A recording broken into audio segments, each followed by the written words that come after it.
እናንተ በየትኛው ታሪካችሁን አሁን ፕሮቴስታንትን ዲስከሬጅ ለማድረግ በዜና ልክ የምትሄዱት? እኔ ፊት አታወሩትም። ካወሩ ግን ይቀጥሉ።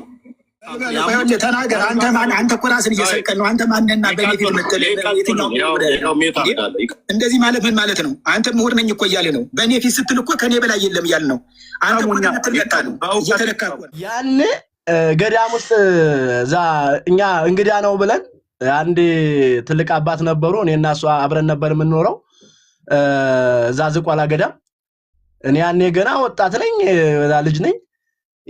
ማታ ስናስተናግደው አመሸን። ጠላ ፊሊተር ጠላ ነው፣ ያው ገዳም አመት ሙሉ ጠላ ነው፣ ምግብ እንደገፍ ነው። ያን ጠላ ሲግፍ አመሽቶ እኛ ደግሞ እንግዳ ነው ብለን የደብረ ማርያም ነው የመጣው አስተኛ ነው። እኔ አልጋለችኝ እዛች አስተኛውት ማለት ነው። ከነ ልብሴ ከነ ምኔ እጄ በጎንትኝታ ሌሊት በመሃል እጁን አስገብቶ ብልቴ ውስጥ ገብቶ እንትን ይላል፣ በቃ ይነካካል ማለት ነው። የመጀመሪያዊቱ የክርስቶስ ቤተክርስቲያን በኢየሩሳሌም ነበርች አለችው።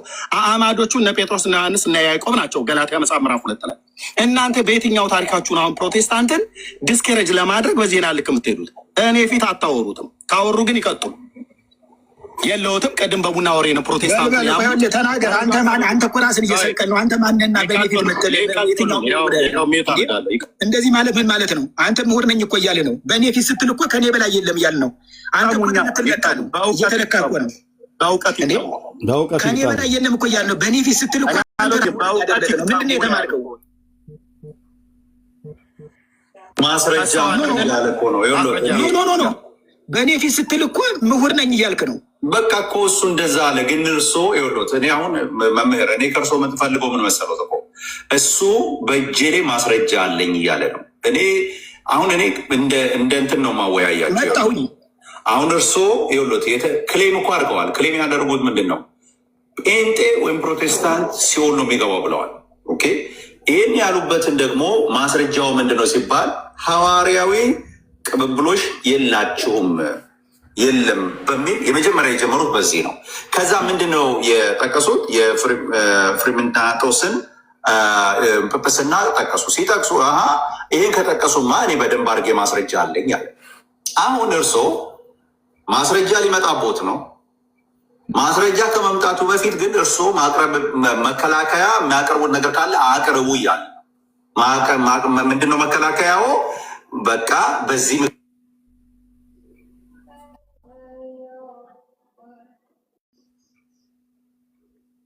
ምክንያት ሐዋርያዊ ሰክሰን የላቸውም ስል ይኸውና ምክንያቴ ብሎ ያምጠው።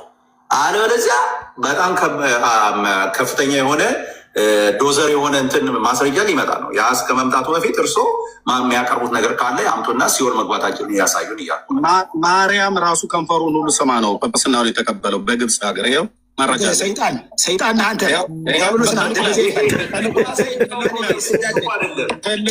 ባለጌ ነህ። የሆነ እንዳንተ ያለውን የእግዚአብሔር መንግስት አይወርስም። አንተ የገሃነም ልጅ ነህ። ትልቁ ላይ ያገኝ ስማ፣ እንዳንተ ያለውንም ገሃነም ነው የሚወርዳውን ባለጌ ነው። አሁን አንተ ሰባይ ሜት ያድርጉ ይሁን ገሃነም አየህ ከንፈር እንዲህ ያለ ሰው እንዲህ ያለ ከንፈር ገሃነም ነው ራሱ ገና ሳትሞት ወዳ ሲሆን የቻሉት እንዴ። ስማ ዜድ ራሱ አንተ ችግር አለብህ። እንደዚህ ሲባልግ ዝም ስለ ከንፈር ሚል አሁን ይሄ ራሱ አንተ ትኮንናለህ። ራሱ የጌታ እናት ደስ ይበለ ዝም በማለት የመለኮት ማደሪያ እንዲህ ስትባል ማለት ጌታን ራሱ ማቅለል ነው። የመለኮትን ማደሪያ የእግዚአብሔርን ቤት እንዲህ ስትባል ዝም አለ። መምህር እርሱ አሁን ቅንነት ሆኖ እንደሚያደርጉት ነገር ነው የሚደርስብህ። ኤሊን የቀሰፈው በዚህ ነው። ልጆች ዝም ስላለ ቅንነት ሆኖ ይሄንን የሚያመጣው ምን ማለት ነው? እንደዚህ ሲባል እሺ፣ አንዴ ይስሙታ። እሱ አይደለም ከንፈር ለከንፈር ምን ማለት ነው? ጸያፍ ነገር ሌላ ሰው አውራኝ። ከዚህ ጋር አላወራም። አንድ ጊዜ ኖ እንዲህ ካለ ባለጌ ሰው ጋር አላወራም። ሌላ ሰው አውራኝ። ሌላ ሰው ያመጣው ነው የሚባለው። ሂሩትዬ ምን ጉድ እኮ ነው የገባው። እነሱ በስሟ የጻፉት ካላፈሩ እኔ በማንበቤ ግማሹ ጴንጤው አይኑን ያጉረጠርጥብኛል፣ ግማሹ ኦርቶዶክሱ ለምን ተነካናለህ ብለው ይላል። ጉድ እኮ ነው ጉድ። ገና ከዚህ የባሰ አለ። እያንዳንድህን እዚህ በተናለው ማለት ነው። አንድም ፔንቴ አንድም ኦርቶዶክስ ይህን ፔጅ መከታተል እስከማይችል ድረስ መጽሐፉን አውጥቼ ሳሳይ ስበትነው ራስህ ትሄዳለህ። ሁለተኛ በቃ ኤርሚ ጋር አንሄድም። እንደዚህማ ከጨከነ ያነበበውን ሁሉ በሙሉ እያወጣ የሚነግረን ከሆነ በቃ ብላችሁ ወይ አትመጡ ወይ ደግሞ ትመጣላችሁ ማለት ነው። እኔ ያልተጻፈ ይዤ አልመጣም እና ዝም ብሎ መንጫጫት አይቻልም። እንዲህ ያለ ርኩሰት ከአንድ ሰው ቃል ሲወጣ ይሄ የእግዚአብሔር መንግስት የማይወርሰው ያስታውቃል። ከቃል የተነሳ ይፈረድብሃል ያለ ጌታ ራሱ። ከኪሱ እኮ አይደለም፣ ይሄ የእናንተ መጽሐፍ እኮ ነው። መጽሐፉ ነው ያሳያል። መጽሐፉ አሁን ሚዩት ያርጉትና መጽሐፉ ካልሆነ አስቆመዋለሁ። መጽሐፉ ከየት ነው ያመጣኸው?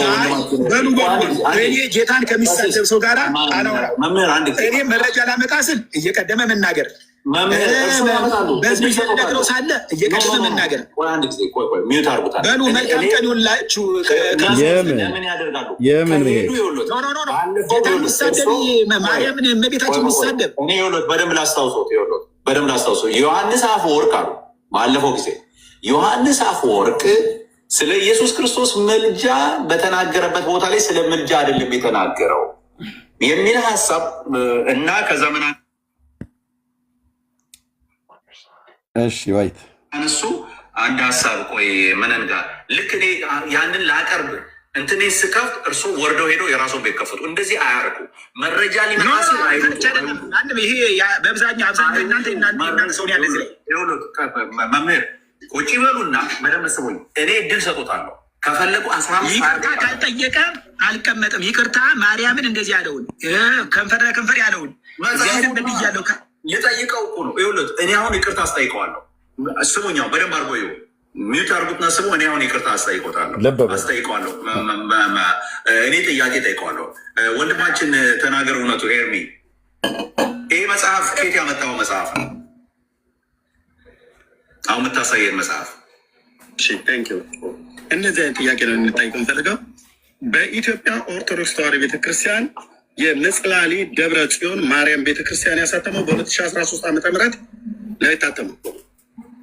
የአቡነ ሰላማ ከሳቴ ብርሃን አሳታሚው አባ ወልደ ስላሴ ወልደ ኪሮስ የምጽሌ ደብረ ጽዮን ባህታዊ ጽዮን ማርያምና የቅዱስ ፋሲለደስ የጉባኤ የጉጉቤን አባ ያፈቅረነ ጊዜ አበብነት ምናምን ነገር ብሎ አስተዳዳሪ የገዳሙ አስተዳዳሪ የጻፉት ማለት ነው። ገዳሙ ነው የጻፈው። ገዳሙን ያሳተመው ምን ይላል? ኦኬ አፉን የሳመችው እኮ ማርያምች ብላ ያለችው ኦርቶዶክስ ተዋሕዶ ቤተክርስቲያን እንትን ያደለችው የጳጳሱንም አፍስሞ የማርያምንም አፍስማ ነው። መጽሐፍ ጉዳይ ይቅርታ የምጠይቅበት አንዳች ምክንያት የለም። ምክንያቱም የተጻፈ በሃርድ ኮፒ ነው ደግሞ ያስመጣልኝ። ደስ የሚለኝ ነው። ፒዲኤፍ አይደለም። እዚህ ቤት ወንድማችን እሺ ታችረድ ኦኬ ፒዲኤፍ አይደለም። እዚህ ቤት በፒዲኤፍ ቢሆን ኖሮ እናንተ ሰርዛችሁት፣ እናንተ ደልዛችሁት፣ እናንተ ጨምራችሁት ይላል። በፒዲኤፍ ሳይሆን በሃርድ ኮፒ ነው። ይህን መጽሐፍማ አንተ ነህ ያሳተምከው ወይ መሰሎች እንጂ ኢትዮጵያ ኦርቶዶክስ አይደለችም። እንደዚህ ነው የምጫወትብሽ ማለት ነው። እኔ ነኝ እስካሁን ማስገባትም ማስወጣትም። ገና ከዚህ በኋላ 100 ጊዜ አስገባሻለሁ፣ አስወጣሻለሁ። ምክንያቱስ ስርዓት ስለሌለሽ ነርቭሽ ይነካል ማለት ነው። ከዛ በኋላ ነይ ላኪ እንደገና አስገባሻለሁ። ከዛ ደግሞ ስትለፈልፊ ስራ ስታጫ አስወርድሻለሁ ማለት ነው። ኦኬ ሰነፍን ሴት እንደዚህ ነው የምቀጣው፣ ሰነፍን ወንድ ሲሆን ማለት ነው። ኦኬ ስርዓት ከሌለሽ ተግባቦት የማታቂ ከሆነ ነይ ላኪ አስገባሻለሁ። ከዛስ ስትለፈልፊ አስወርድሻለሁ። ሲሰጥሽ በስርዓት የምታወሪ ከሆነ ታወጣለሽ። እዚህ ባለጌን ሁሉ ነው የምቀጣው። ባይዘው ልብ በሉ። ወላጆቻችሁ ሲያሳድጓችሁ ስርዓት ከሌላችሁ ኦኬ እኔ ስርዓት አስተምርሻለሁ። መድኃኔዓለም ምስክር ነው አልኩሽ። ሁለቱንም ነው ጎን ለጎን ማስተምርሽ። ነይ ግቢ። ከዛስ አንድ ያለ ስርዓት ተነፍሳለሁ ብስቲ እታች አወርድሻለሁ። የዓለም መሳቂያ ትሆኛለሽ ማለት ነው። አዎ አሁን አውሪ ማይክፈችና እኔ ሳልናገርሽ ካወራሽ እታይ ትወርዳለሽ። ለምንድን ነው የዓለም መሳቂያ መሆነው? እንደዚህ እየሆንሽ ማለት ነው። እንደዚህ እየሆንሽ ደግመሽ ላኪ። እንደዚህ እየሆንሽ ማለት ነው። በደንብ የሚገባችሁ በዚህ መንገድ ከሆነ በደንብ ለአንቺ ማለት ነው። በተለይ እንዳንቺ አይነት ሰነፍ ሴት በደንብ እንደዚህ መነገር አለበት። ኦኬ ቴንክ ዩ። ስንት የገባች እስካሁን ማለት ነው። ተንቀዠቀዥሽ፣ ስርዓት አጣሽ፣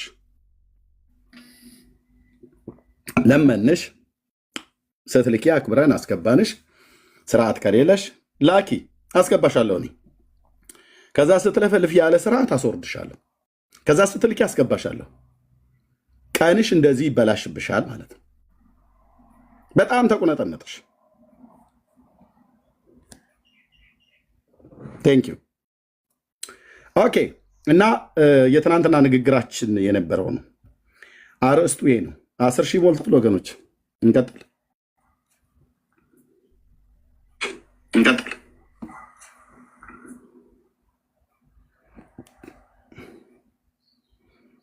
10,000 አልሞላ ሙሉት ወገኖች። ጸጋ ይብዛላችሁ። እሺ ይህንን አርዕስት ነው ዛሬ የሰጠሁት።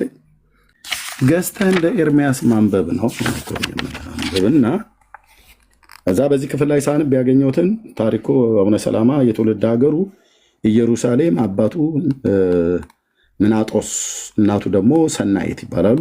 ከጌታችን ልደት በኋላ በ245 ዓመተ ምህረት ህዳር 26 ቀን ተወለደ። ባይዘው በ26 ነው የሚውለው በኢትዮጵያ። ከእናቱ ማህፀን እንደወጣ ዕለቱን ስላሴን በአንድነት በሶስትነት አመስግነዋል። በ12 ዓመቱ የቤተክርስቲያንን ትምህርት በሙሉ ተምሮ አጠናቀቀ። ከጌታችን ልደት በኋላ በ257 ዓመት ወደ ኢትዮጵያ በእግዚአብሔር ፍቃድ መጣ።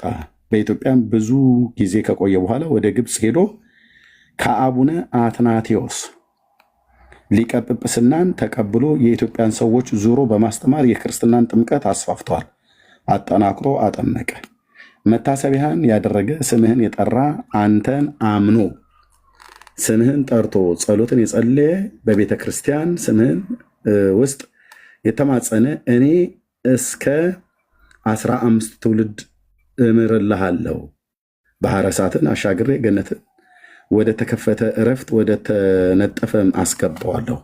የብርሃን ዘውድ እሰጠዋለሁ፣ ብርሃንም ልብሱን አለብሰዋለሁ። የብርሃን ማክሊል ያቀናጅለታለሁ፣ የወርቅ ሀብልም አደርግለታለሁ። ቤተክርስቲያንን የሰራ ቢኖር ወይንም ስራውን ተግባሩ ለመሄድ ቤተክርስቲያንን ቅጽር ሲደርስ የቤተክርስቲያንን ቅጽር የተሳለመውን እስከ 15 ትውልድ ድረስ እምርልሃለሁ። ለምሳሌ አንቺ ሄደሽ ብትስሚ ወይ አንተ ሄደ ብትስም አንተ በመሳም ብቻ ከአንተ በኋላ የሚነሳው 15 ትውልድህ ለ1500 ዓመት የሚነሳው ትውልድህ ይማራል። ምንም መሳም አይጠበቅበትም። ልጅሽ መሳም አይጠበቅበትም።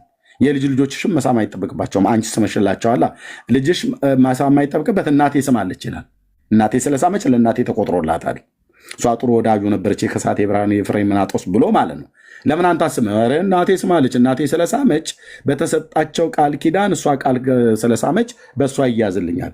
አንተስ የልጅ ልጅየው አይ ነው አያቴ ስማለች እኔ መሳም አይጠበቅብኝም። አንተኛውስ ቀድሜ አያቴ ስማለች፣ አንተኛውስ ምንጅላቴ ስማለች እያሉ እንደዚህ ልጆችሽ እየተጠራሩ መንግስተ ሰማያት የተነጠፈ ጉዝጓዝ ምናምን ነገር ሁሉ ብሎ ያለው ተረት ተረት ኮመኩማለ ማለት ነው። እኔ ግን ነግራችኋለሁ ፍጻሜያችሁ የእሳት ባህር ነው የሚሆነው። ይህም መንገድ ከተከተላችሁት የሞት መንገድ ነውና ተጣፋላችሁ። ኦኬ። በዚህ ክፍል ላይ 15 ዓመት ብሎ የሚለው በስተት አንዴ የተጻፈ እንዳይመስላችሁ። 15 ዓመት እምርልሃለሁ፣ 15 ዓመት እምርልሃለሁ። በአንዱ መቅደሙ ላይ ብቻ 15 ዓመት እምርልሃለሁ፣ 15 ዓመት እምርልሃለሁ፣ 15 ዓመት እምርልሃለሁ፣ 15 ዓመት እምርልሃለሁ። በተደጋጋሚ ነው የተጻፈው 15 ዓመት እምርልሃለሁ፣ 15 ዓመት እምርልሃለሁ።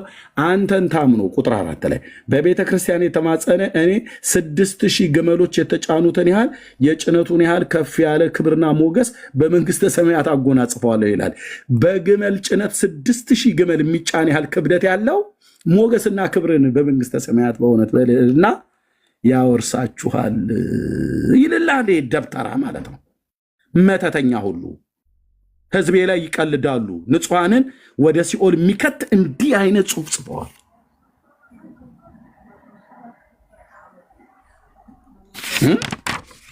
አይን ያላየው ጆሮ ያልሰማው ምናምን ነገር እያለ ማለት ነው። ኦኬ፣ ይሄ መግለጫው ነው።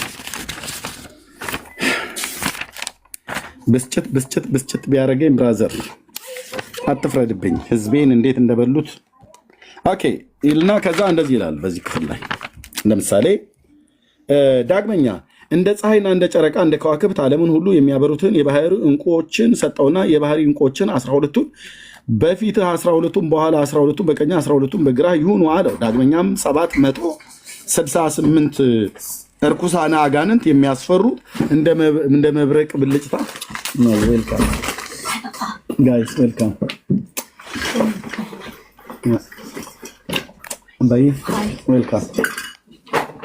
ኦኬ ከፀሐይ ከጨረቃ ከከዋክብት ይልቅ የሚያበሩ ብርሃናትን ሰጠው። ዳግመኛም የገድልህን መጽሐፍ ቆሞ የሰማ ገድሉ ይሄ መጽሐፍ ሲነበብ አሁን በዚህ ሰዓት ቆሞ የሚሰማ ኦርቶዶክሳዊ ቃለ ቆሞ የሰማ 80 ዓመት የሰራው ኃጢአቱ ይሰረይለታል። ተቀምጦም ይታይልሃል ማለት በየዘርፉ ነው የሚታይልህ። ተቀምጦ የሰማ የ40 ዓመት ኃጢአቱ ይሰረይለታል አለው። ከተቀመጥክ የ40 አይደክሞኛል ዛሬ አረፍ ልበል ወገቤ ተንቀጥቅጧል እባክህ ስራ ላይ ነው ያልኩትኝ። ይሄ መጽሐፍ ሲነበብ የመጨረሻውን ፓርት ብቻ ማየት መስማት ነው የምፈልገው ቅድም ያልከውን እና የ40 ዓመት እና የ80 ዓመት ኃጢአት የሚሰረይልህ በምንድን ነው ይላል? ከቆምክ 80 የ80ው በቃ እንዳለ ይላል። ቁጭ ካልክ ግን ስንፍና ተጠናውቶህ ደክሞህ ቁጭ ካልክ የ40 ዓመቱ ታገኛለህ ይላል። የቱ ይሻላችኋል? ጠረጴዛው ላይ ቀርቦልሃል። በየትኛው ይሻልሃል? ተቀምጠ መስማት ነው ምርጫህ ወይስ ቆመህ መስማት ነው ምርጫህ? የአቡነ ሰላማን በእውነቱ በረከቱ አይደርብኝና እንዲህ አይነት በረከት ነው ትፈልጋለህ አንተ? አቤቱ ጌታዬ ኖርናታ ትላለች የኔ እናት። ነገሩ ከከረረ ቤት ውስጥ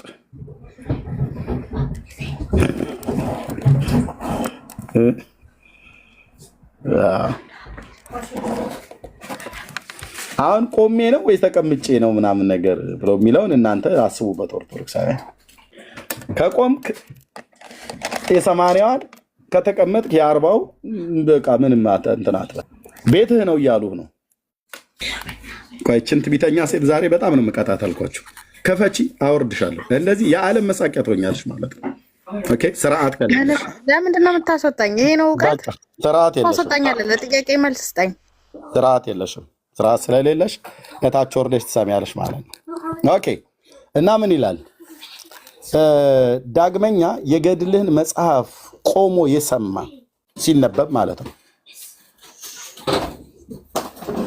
የ80 ዓመት የሰራው ኃጢአቱ ይሰረይለታል። ተቀምጦ የሰማ ደግሞ የ40 ዓመት ኃጢአቱ ይሰረይለታል አለው። ከዚህም በኋላ ሐምሌ 24 ቀን የዓለም ብርሃን ብፁዕ ቅዱስ ከሳቴ ብርሃን አባታቸው ሰላማ ታመመ። ነፍስ ከስጋ ለመለየት ምክንያት ለመሆን ጥቂት ህመም አገኘቻቸው። አባታችንም አዘነ። ጌታችንም ነፍሴ እስክትሞት ድረስ አዘነች እንዳለ ብሎ ይላል። ከዛ ያው ሞተ ማለት ነው። እዛ ወደ መላእክት ወደ ገነት አስገቡት ይላል። በዚህ ክፍል ላይ ወንድሞቼ እናቶቼ መጽሐፉን በጥንቃቄ ላነበበ ሰው የማትሰሙት ጉድ የለም። ለምሳሌ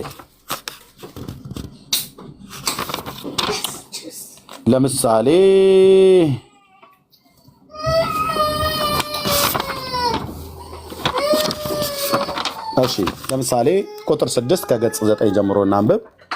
ዛሬ እንግዲህ የመሳሳም ጉዳይ ነው የሚነሳው። ታብና ኮፒሊንግ ሼር አድርጉት። ጸጋ ይብዛላችሁ። ምን ይላል እዚህ በገጽ 9 ላይ ቁጥር 6 ጀምሮ ላንብበው፣ ግን እኔ ሙሉን ያነበብኩትኝ። ለምሳሌ ዘወርኃ ኅዳር ላይ ማለት ነው። ዘወርኃ ኅዳር ላይ እንደዚህ ብሎ ይጀምራል። ቁጥር 6 ላይ እሄዳለሁ። እኔ ዋናው ላይ ነው የምናገረው በደንብ ስላነበብኩት። ኦኬ ጌታ ኢየሱስ ስሙ ይባረክ። አንድ አምላክ የሚሆን በአብ በወልድ በመንፈስ ቅዱስ ስም የብፁዕ ቅዱስ የማር አቡነ ሰላማ ከሳቴ ብርሃን የኅዳር ወር በገባ በ26 የሚነበበው ገድል ወዳጆቼ ሆይ ስሙ። እግዚአብሔር እንደ ዛሬው ለዛሬ ዓመት በሰላም ያደርሳችሁ ጸሎቱ በረከቱ ምናምን ነገር ካለ በኋላ የመጀመሪያው የእስክንድሪያው ሊቀ ጳጳስ ሃይማኖቱ የጸና አባታቸው አትናቴዎስ የጌታችን መድኃኒታችን የኢየሱስ ክርስቶስ ወዳጅ ስለሆነ ስለተመረጠ ስለከበረ ንጹሕ ድንግል ብፁዕ ቅዱስ ስለሆነ ስለማር አባታቸው ሰላማ ከሳቴ ብርሃንና ከሳቴ ሃይማኖት ቅዱሳት መጽሐፍት ከሚሆኑት ከብሉይና ከአዲስ የሰበሰበውን የደረሰውን ድርሳን ይህ ነው። እርሱም ለዘላለም የመንግስተ ሰማያት መሪ ሆኗል ብሎ ይናገራል ማለት ነው። ስለሱ ነው የሚናገረው በዚህ ክፍል ላይ ስለ ከሳቴ ብርሃን ሰላማ ከሳቴ ብርሃን ማለት ነው። ቁጥር 6 ጀምሮ ዳግመኛም ይህን መጽሐፍ አዋቂዎች ነን የሚሉት ከጥበበኞች ሰውረህ ዛሬ ለሕፃናት ስለገለጥክ አለ። በተወለደበት ዕለት ሰላማ ከሳቴ ብርሃን ጌታችን ፈጣሪያችን ኢየሱስ ክርስቶስ በአንድነት በሶስትነት ሆኖ የብዙ መላእክትን ልብ በሉ የብዙ መላእክትን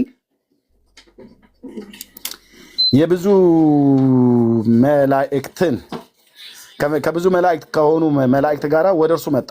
እነዚያም መላእክት ክንፍ ለክንፍ ተያይዘው እየተገፋፉ እሱን ለማየት ይጨናነቁ ነበር። ማንን? ሰላማ ከሳቴ ብርሃን ማለት ነው። የታለ የተወለደው ሕፃን?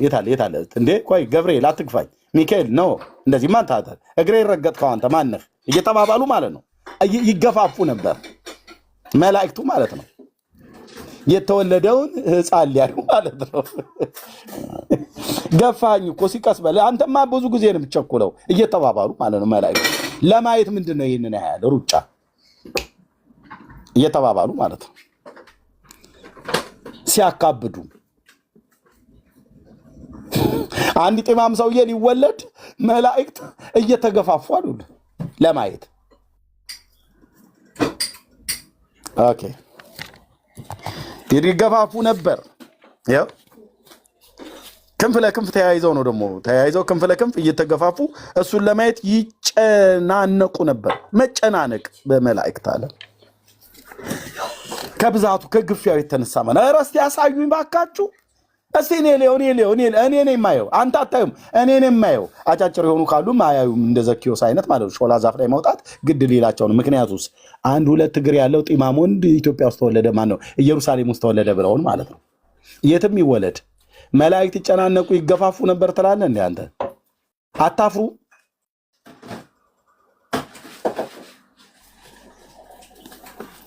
እና ከዛ ይገፋፉ ነበር እጅግም ወደዱት መላእክቱ ማለት ነው። ከዛስ እቅፍ አድርገው የሕፃኑን አፍ ሳሙት። መላእክት። ሰውየው ብራዘር ይሳምልሃል አልኩ። አንድ ቋንቋ ነበረ በገጠር የምንናገረው እሱን እንዳልናገር አይመጥንም ለሚዲያ እንጂ ሸጋ የሆነ አማርኛ ነበር የኛ የባል ሀገሮቹ። በባል ሀገርኛው አወራ ነበር ስለ መድኃኒዓለም ምስክሬ። መላእክት ይስሙት ጀመረ። አንተ የማርያምና የጳጳሱ ይገርማል። መላእክት ይኸው ልጁን እየተቀባበሉት ሕፃኑ ከንፈሩ እስኪያብጥ ድረስ አቡነ ሰላማን መላእክቱ እየተቀባበሉት ይስሙት ነበር። ምኑን? አፉን። አሁን ወደ ቤታችሁ ትሄዳላችሁ አትሄዱም? እዚህ ያላችሁ 340 ምናምን ሰው ትበተናላችሁ አትሄዱም ወይስ ትሄዳላችሁ? ከመቀጠል በፊት መርጌታን አስገባቸውና ሚውት ለማድረግ ምናምን ምን እንደሆነ ሞዴሬተርነቴ አላውቅም ምን እንደሆነብኝ መርጌታ ስራሉ ማስገባትም ሚውት ማድረግም አልቻልኩም። መጥፎ ነገር ለሚጽፍ አይ ቆይ ሊሆን ይችላል። መርጌታ ብርኬድም ሳስገባው አልቻሉ ሊሆን ይችላል። ለታቸው ነው ይስሙ። መግባት በሚፈልጉ ሰዓት ላይ ምልክት ይስጡ እናስገባለን። እሺ ጠዋት ስለሆነ ታይታ ሊሆን ይችላል። እሺ ሞዴሬተር እናስተካክልልኝ። እሺ ኦኬ። መላእክት አፉን ሳሙት። ማርያም ብቻ አይደለችም አፉን የሳመችው። ልብ በሉ አትናቴዎስ ብቻ አይደለም አፉን የሳመው፣ ቅዱሳን መላእክት ሁሉ አፉን ስመውታል።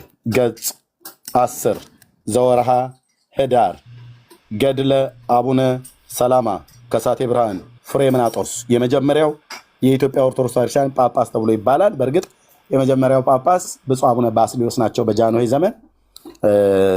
ግን ይሄኝም ሰው በታሪክ አውቃቸዋለሁ በታሪክ ማለት ነው።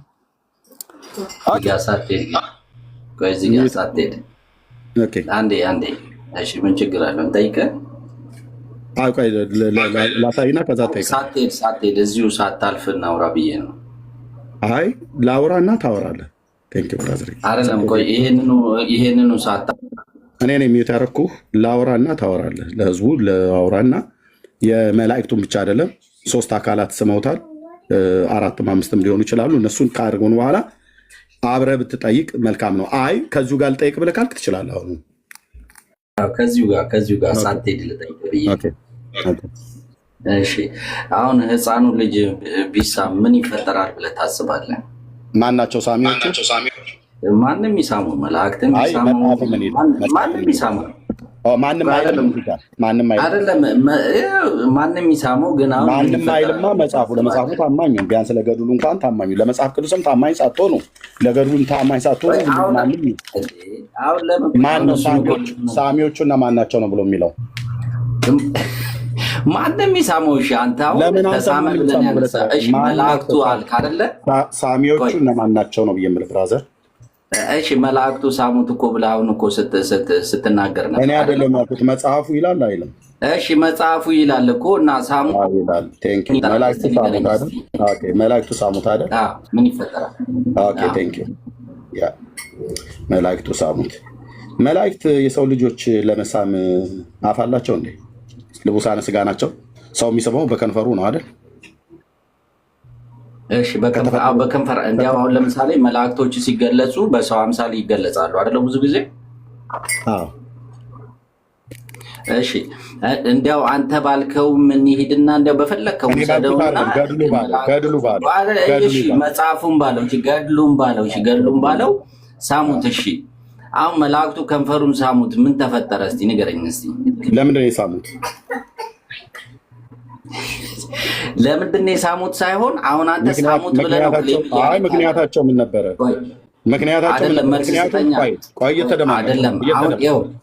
እየተደማመጥን ብየስል ይሄ ነው የኦርቶዶክሳውያን ችግር። እየተደማመጥን ብራዘር። ኦኬ እኔ በረጅም ሰዓት እንድታወራ ፈቅድልሃለሁ። እየተደማመጥን ግን ኦኬ ሲስሙት ይሄ ዓለም ከተፈጠረ ዘመን ከተቆጠረ ለመጀመሪያ ጊዜ ነው። መላእክት ቅዱሳን መላእክት የሰው ልጆች ጋር መጥተው መልእክት ነግረው ይሄዳሉ እንጂ ማንንም ከንፈር ስመው አያውቁም። የማንንም ሕፃን፣ የማንንም ሽማግሌ፣ የማንንም ማለት አሁን ቆይ ልጨርሳል። ለምን ታቋርጠኛለህ? ልጨርስ ብዬ ስልህ ለምን ታቋርጠኛለህ?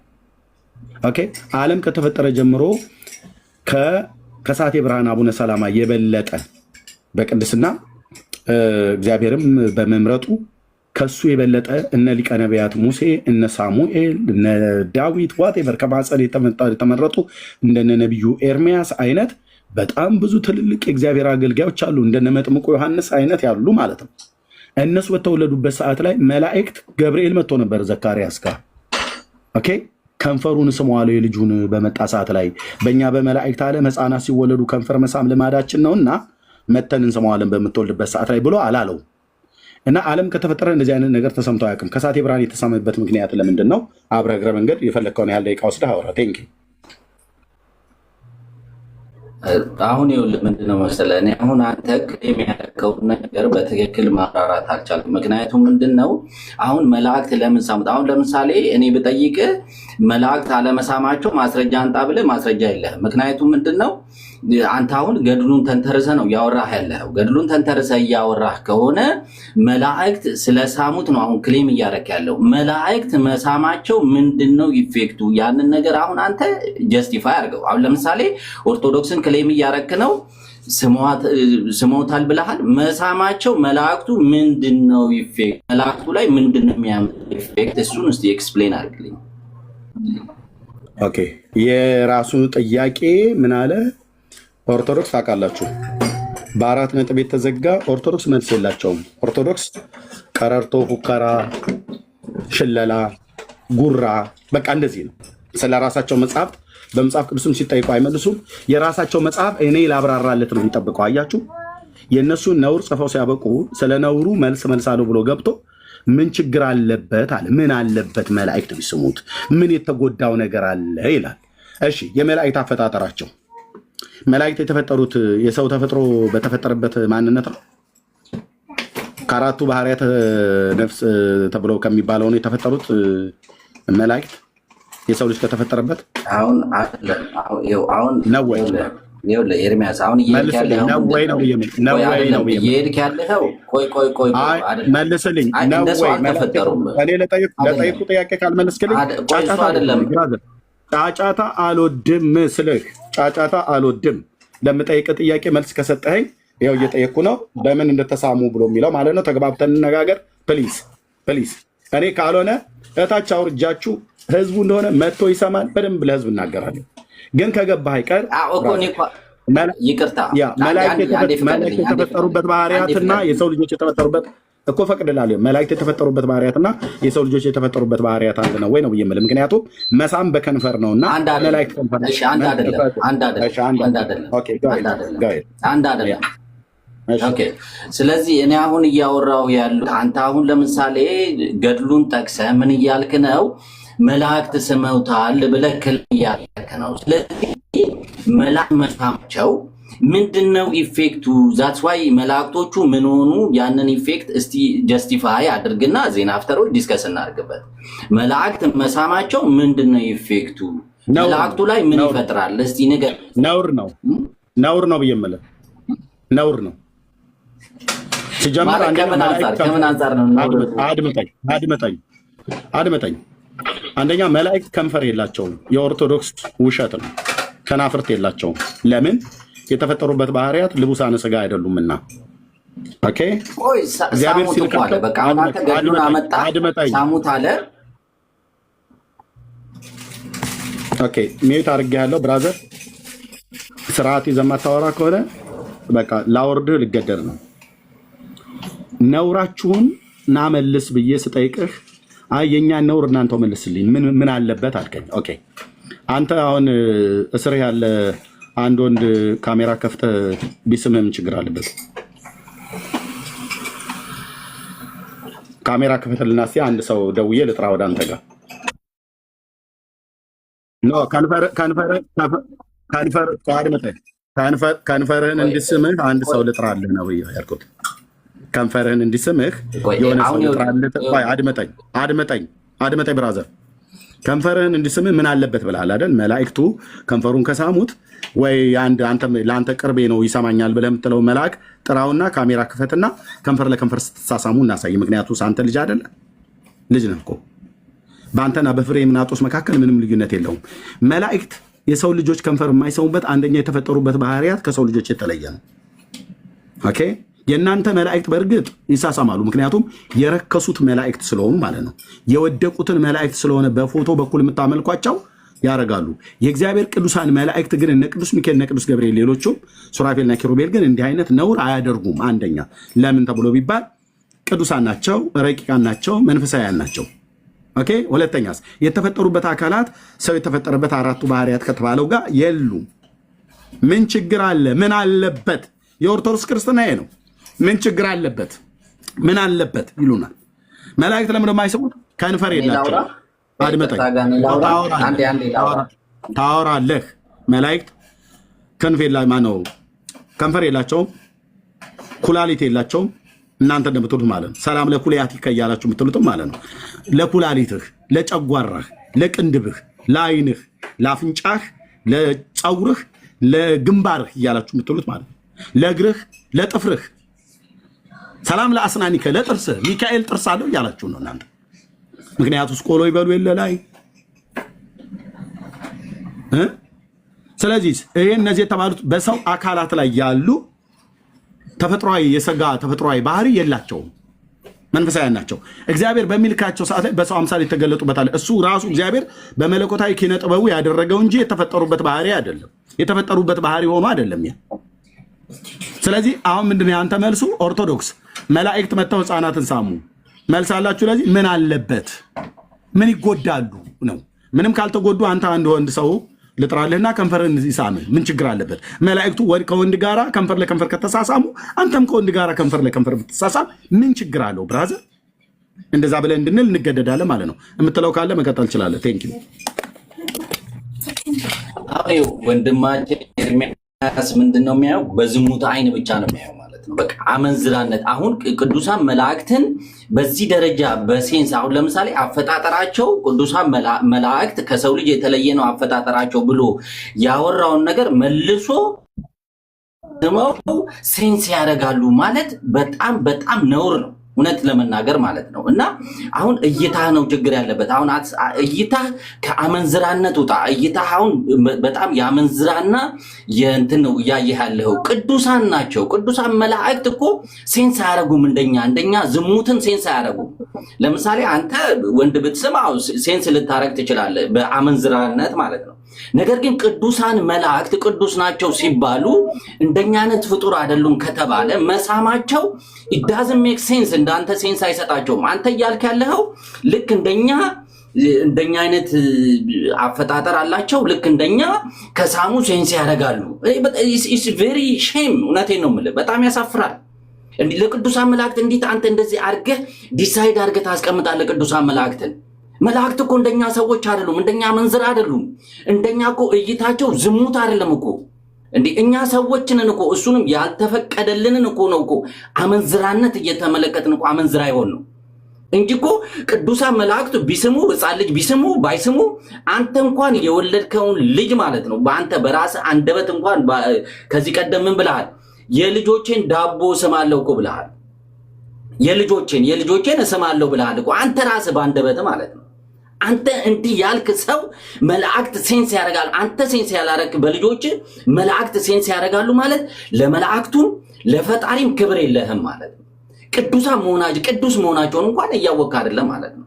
ስለዚህ ወደ ራስህ ተመለስ። እኔ በጣም የምነግርህ ምንድነው ከዚህ ከዝሙት መነጽርህ ውጣና ይሄ የዝሙት መነጽርን ግፈፈውና ጣለውና እይታህን ምን አድርገው መንፈሳዊ እይታ ትከልበት። አሁን አንተ ችግሩ ምንድነው? ከዝሙት መነጽር ብቻ ነው የምታየው ነገሮችን በሙሉ። ከዝሙት መነጽር ውጣ። ስለ ቅዱሳን ስታወራ፣ ስለ መላእክት ስታወራ፣ ስለ እመቤታችን ቅድስት ድንግል ማርያም፣ ስለ ሌላው ቅዱሳን ስታወራ ከዝሙት አይንህን ውጣ።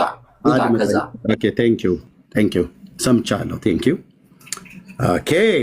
አሁን ከመጣሽ ማርያም ታምጣሽ ብሎ የሚል የለ እላህ ላይ የሚወርደውን መብረቅ ከዚህ በኋላ ታየዋለህ። የመረጃ መብረቅ ማለት ነው፣ የስድብ አይደለም። የመረጃ መብረቅ ትችለዋለህ። እንኳን ደህና መጣህ ነው የምልህ። ኦኬ እኔን ምን አለኝ በባለፈው ላይ የተናገርኩት ይሄ በኢትዮጵያውያን ባህል ሁሉ ጭምር ህፃናት ልጆች ያኔ ልጄ ሶስተኛዋ ልጅ አሁን 3 ዓመት ከምናምኗ ነው። የዛን ጊዜ የ1 ዓመት ህፃን ልጅ ነበረች። ከዛሬ 2 ዓመት በፊት አካባቢ ይመስለኛል። ሻወር ከሰጠናቸው በኋላ እዚህ ሆዳቸው ጋር ገብተን እምብርታቸው አካባቢ ቡቡቡ የምንላቸው ነገር አለ አይደል? እንዲስቁ እንዲጫወቱ የበሉት እንዲያጋሳቸው ምናምን ነገር በምናደርግበት ሰዓት ላይ ማለት ነው።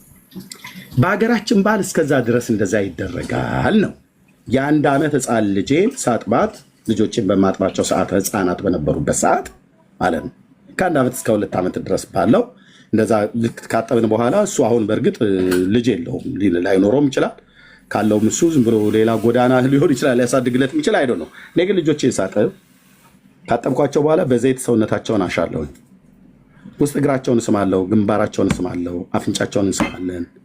ኦኬ እንደዚህ ጡታቸው ጋር ገና የ1 ዓመት ህፃን ልጅ ነች። እዛ ጋር እንስማቸዋለን።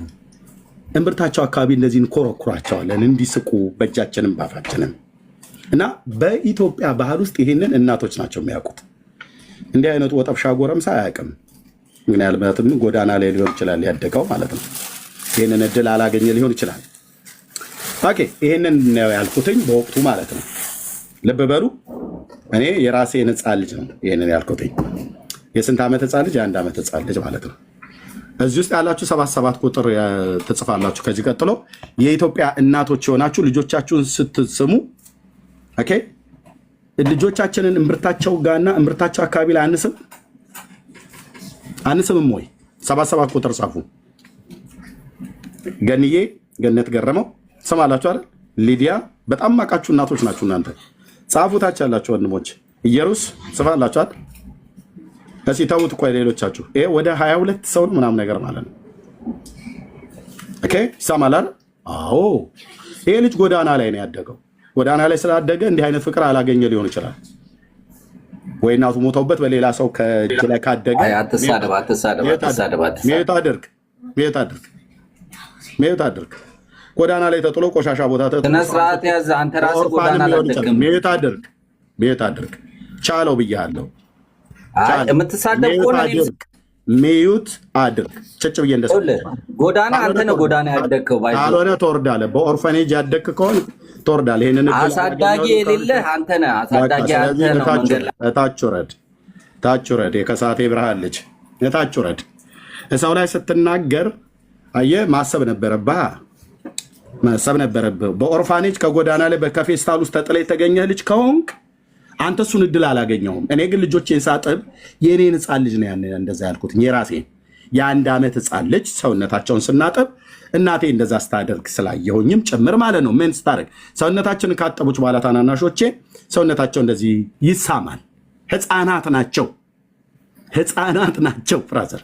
እኔ ልጆቼን ከንፈራቸውን አልስምም፣ ሳጥባቸው ግን ሰውነታቸውን ስም ያለው ልጆችን ስታሳድጊ እንደዛ አጥበሽ ሰውነታቸውን አልሳምሻቸውም። እምብርታቸው ስር እንደዚህ በአፋችን እየገባ እንደዚህ አልኮረኮር ናቸው። ኤርሚ በጣም እንጂ በደንብ ኤርሚ በደንብ ነገሩ እኮ እንዴት መሰለህ፣ በጣም አሳፋሪ ታሪክ ሲገኝ አሁን ገብቶሃል። ማካካሻ ነው የተፈለገው። አሁን ምንድን ነው መሰለህ፣ አሁን እጅ ከፍንጅ ተይዛለች። አሁን እንዴት አድርጌ ኤግዛምፕል ልስጥ መሰለህ? ለምሳሌ የሆነ ሌባ ምን አይነት ኤክስኪውዝ ቢሰጥ መሰለህ? ሲሰርቅ ተገኘ ማለት ነው። ከዛ ይገለብጠውና ታሪኩን ምንስ ቢሆን ሌባ እንዲመታል፣ ሌባ እንደዚህ ማንገለታት አለባችሁ። አሁን አንተ ክርስቲያን ነህ፣ እንዴት አዳፋለህ ሌባ? እኔ ምን አደረኩት? ማጅራቱን የመታሁት፣ በፊቱን የተደፋው፣ አጥንቶቹ አልተሰባበሩ። አንድ ማጅራት ተመታ ብለህ እንደዚህ ማድረግ አለብህ? ገልብጦ ማለት ነው። እሱ እኮ ነው ዘራፊው፣ እሱ እኮ ነው ሌባው፣ እሱ እኮ ነው ወንበዴው። ገልብጦ ግን አንተን አንገላች፣ ሌባ የምታንገላታ። አሁን አንተ ክርስቲያን ነህ፣ ወደ ሸንጎ ይዘህ የምትሄድ፣ ወደ ፖሊስ ይዘህ የምትሄድ። አሁን አንተ ሰው ነህ ይላል። ታሪኩን ገልብጦ እኮ ነው። አሳፋሪው ታሪክ የእሱ ነው። ገልብጦ ተመልከት እንግዲህ። ይህንን እስኪ በፓስተር አድርጋ አስረዳው። ኢሚዲየትሊ ያስቆጣዋል ሰውየውን። ፓስተሩ ከመልአክ ጋር ተሳሳመ አድርግለት። ሁሌ ታሪኮችን ኤርሚዬ በፓስተር በወንጌላዊ በእኛ አድርገው ኢሚዲየትሊ ይገባቸዋል። የታሪኩ ቀፋፊነት የሚገባቸው በጴንጤ ስታደርገው ነው። ፓስተርና መልአኩ እኮ ተሳሳሙ በል እስኪ። በእነሱ ሲሆን 10 ሳምንት ይገቡበታል። 10 ሳምንት ላይ ይገቡበታል። ይሄ ነው ጴንጤ ማለት። አየው አይደለ? እንዲህ ወራዶች ናቸው፣ እንዲህ ባለጌዎች ናቸው። ቅዱሳን መላእክትን እንኳን ማያከብሩ ናቸው። ተመልከት፣ ሰው በሰው መሳሳም ሳያንሳቸው ጭራሽ መላክን ስማለን የሚሉ። እንግዲህ ምን ስትሆኑ ነው ከእነሱ ጋር የምትሄዱት? ጭራሽ እሱ ሰርቆ፣ እሱ ዘርፎ፣ እሱ ማጅራት መጥቶ፣ እሱ ከብጅ ተይዞ አያያዝህ ልክ አይደለም። በጥንቃቄ አልተንከባከብከኝ። ምንም ሌባ ብሆን አጭበርባሪ በሆንም እንዲህ ብዬ በወንጌል ላይ ብሳለቅም ግን ሌባ አያያዝህ ትክክል አይደለም እንደማለት ነው። በቃ ከገባ ኤርሚ ራይት። አየህ የጳጳሱን አሳያለሁ። ይኸው ገጽ 27 ገና ሳነብ ነው አስቁሞኝ ነው። እኔ ለአንብበው ለህዝቡ የወቀው አንድ ጊዜ እኔ ልናገር ስሰጥሽ ካልሆነ ትወርጃለሽ። ስሰጥሽ እህቴ በዚህ ጉዳይ ላይ ነው እኮ ታወሪያለሽ። በምን ጉዳይ ነው? አርስቱን እንኳን አልቀየርኩም። ስትሰጭ ልራራልሽ። እሺ ኦኬ። አይ እኔ ልጅ ስላለኝ እኮ ልነግርህ ስለፈለኩ ነው። ኦኬ እሺ። አሁን ባለው ላይ ነው። ያ እሺ። እኔ አሁን ልጅ አለኝ። ልጄን ስመዋለሁ ከንፈሩን። ማንኛውም እናት ታረጋለች ብዬ አስባለሁ። ሁሉም አያረጉም። አንዳንድ እናቶች እንደዛ ያደርጋሉ። ግን ይሄ በሌላ ነገር ልወስዶ አልችልም በፍጹም። እንዳልከውም ደግሞ እንዳነበብከው ደግሞ ልጅ ከሆኑ መላእክት ቢስሙት እኔ ምን ችግር አለው? ኦኬ ቴንክ ዩ 1 ሚሊዮን። አንዳንድ ወላጆች አሁን አንቺ እንደምታደርጊ ያደርጋሉ። ኦኬ ልጆቻቸውን ማለት ነው፣ ህፃናት ናቸው ልጆቻቸውን። ያ አሁን በባህል ውስጥ አንዳንዱ ማህበረሰብ ጋር ይደረጋል፣ አንዳንዱ ማህበረሰብ ጋር አይደረግም። እኔ ግን ይህንን አላደርግም። አሁን አንቺ ያርሽውን አላደርግም፣ አድርጌውም አላደርግም። ሌላው ግን አካላቸውን ህፃን በሆኑበት አሁን ትልቋ ልጄ ወደ 9 ዓመቷ ነው። ትልቁ ልጄ ወደ 11 እየሄደ ነው። በፍጹም እስካሁን ድረስ ሻወር ሰጣቸዋለሁ፣ እነሱም ይታጠባሉ፣ እኔም አጥባቸዋለሁ። ይሄንን አላደርግም። አሁን በዘይት አይቀቡም ምን አይሉ። ኦኬ ትንሿን ግን አሁን 3 ዓመት ከምናምኗ ስለሆነች ሻወር ሰጣታለሁ። አሁን እንኳን እንደዛ አላረጋትም፣ እሷም ቢሆን ማለት ነው ስለምታፈር ማለት ነው። ኦኬ ግን መኮርኮር፣ ማሳቅ፣ አንገቷ ስር ገብቶ መሳም፣ እንደዚህ አይነት ነገር ማድረግ ይሄ በቃ ከልጆቻችን ጋር ያለ ማለት ነው። ኦኬ ይህንን እኛ ነን ያደረግነው እህቴ። በእኛ በሰው ልጆች ታሪክ ውስጥ እንዲህ ይደረጋል። አሁን ቅድም እኔ ኤርሚያስ ብቻ አይደለም ይሄን ለይቼ የማደርገው በኢትዮጵያ ውስጥ ካለ ከ130 ሚሊዮን ህዝብ ውስጥ በየትኛውም ብሔር ብሔረሰቦች ውስጥ በአንድም በተዘዋዋሪ መንገድ በጥናት የተደገፈ አይደለም ከ50% በላይ የሚሆነው ይህንን አሁን እኔ የማደርገውን ህፃናት በሚታጠቡ ሰዓት ላይ አንዳንዶቹ አሁን አንቺ እንዳርግሽው ህፃን ልጅሽን ከንፈር መሳም፣ ፍቅር መስጠት፣ ሰውነታቸውን ገላቸውን መሳም ዳቡዬ ምናምን ነገር እያሉ እንደዚህ የመሳም ነገር አለ። በባህላችን ውስጥ ነው ያለው። ህፃናት ልጆች ማለት ነው ገና ጨቅላ ጮርቃ ህፃን። አሁን አንቺ ልጄን ከንፈር ስማል አንቺ ባለጌ አልልሽም፣ እህቴ አልልሽም። አንደኛ ልጅሽ ነው የምትስሚበት አሳሳ ፍቅር ለመግለጥ ለራስሽ ብለሽ ያደረግሽው ነው። ልብ በሉ። ይሄንን ግን እኛ ስላደረግነው 1 ሚሊዮን ልጇን ከንፈሯን ስለሳመች መላእክት መጥተው ከሰማይ የተወለደ 1-2 ጢማም ወንድ በኋላ አድጎ ጢማም ወንድ ለሚሆን እሱን ይስሙታል ብሎ ማለት ነውር ነው፣ ነውር ነው። ለምን? አንደኛ ከመላእክት ነው። ገጽ 10 ላይ ነኝ ያለሁት። አሁን ካሜራ ልክፈት። ገጽ 10 ላይ ነው ያለሁት። ልብ በሉ። ገጽ 10 ላይ ነው ያለሁት። ይኸው እዚህ ጋር ምን አሉ? እነዚህ መላእክት ክንፍ ለክንፍ ተወለደ ማለት ነው። በተወለደበት ሰዓት ላይ ዛሬ ለህፃናት ስለገለጥክ ብሎ የሚለው ማለት ነው። ይህን ከጠቢባን ሰውረህ ለህፃናት ስለገለጥ ጌታችን በማቴዎስ ወንጌል መጽሐፍ ምዕራፍ 25 ላይ የተናገረውን ቃል ማለት ነው። እና ኢየሱስ ክርስቶስ በአንድነት በሶስትነት ሆኖ የብዙ መላእክትን ጋራ ወደ እርሱ መጣ። ከዛስ እነዚያ መላእክት ክንፍ ለክንፍ ተያይዘው እየተገፋፉ እርሱን ለማየት ይጨናነቁ ነበር። አቡነ ሰላማ የሚባለው ተወልዶ ማለት ነው። እጅግም ወደዱት፣ እቅፍም አድርገውም የህፃኑን አፍ ሳሙት፣ አፉን ሳሙት ይላል። መላእክት አፉን ሳሙት። ከዛስ ሁሉም ሰራዊተ መላእክትና እናቱ አባቱም እጅግ ተደሰቱ።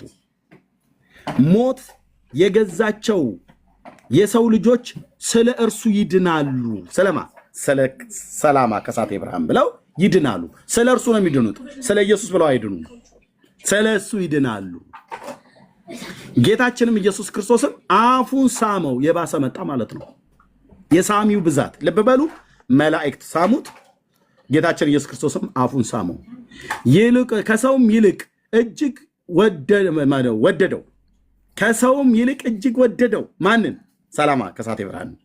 ለቅዱሳን ለማር አባታችሁ ከሳቴ ብርሃንም ሰላማ ስልጣኑ በክብር ከጻድቃን ከሰማዕታት ፈጽሞ ከፍ ከፍ እንደሚል እስከሚል ድረስ እንደዚህ ያለውን ታላቅ ክብርና ሞገስ ጸጋ ሞገስም ሰጠው። ጌታችን ፈጣሪያችን መድኃኒታችን ኢየሱስ ክርስቶስ ለነዚያ መላእክት የዚህ ሕፃን ቁጥር ከማህበረ መላእክት ጋር ነው አላቸው። ከማህበረሰቡ ጋር ከሰዎች ማህበር አይመደብም። ይህ ሕፃን ቁጥሩ ከእናንተ ጋር ነው የሚቆጠረው። ሚካኤል እናንተ በመላእክት ማህበር ውስጥ ያላችሁ ስትቆጠሩ ሱራፌል ኪሩቤል ምናምን ነገር እያላችሁ ስትሉ ይሄ ሕፃን ከንፈሩ የተሳመው ሌዝቢያን ሕፃን ማለት ነው። እሱ የሚቆጠረው ከማጋ ነው አለ፣ ከመላእክት ጋር ነው ብሎ አለ። ሌዝቢያዊነት እኮ ነው። መላእክት ከንፈሩን ሳሙት። ምን ይደንቃል? ኢየሱስ ክርስቶስ ከንፈሩን ሳመው። ይሄ ጌታችንም መቀለጃ ነው በኢትዮጵያ ኦርቶዶክስ ቤተክርስቲያን። ምን አለበት ነው ብሎ ያለን ቅድም የመላእክቱንም አሁንም ኢየሱስም ሳመው። ምን አለበት ይላሉ። ምን አለበት? የነውራቸው ጥግ፣ የክፋታቸው ጥግ። ኢየሱስና መላእክቱ ብቻ ናቸው የሳሙት? በፍጹም። ማርያም ገጽ 90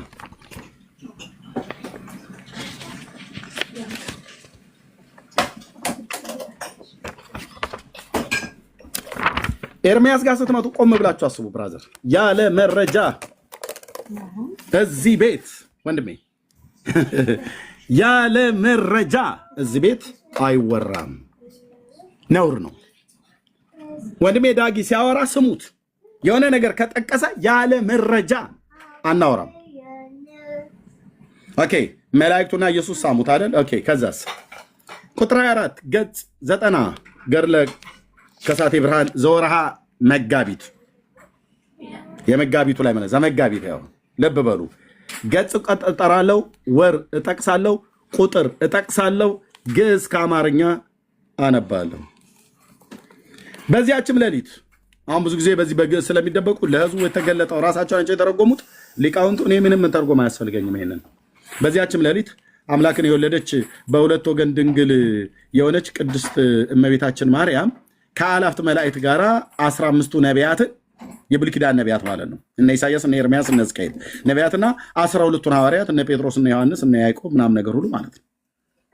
ማቴዎስም ጨምሮ ከሁሉም ጻድቃንና ሰማዕታት ጋር መጥታ ከሁሉም ጋር ነው የመጣቸው ታጅባ።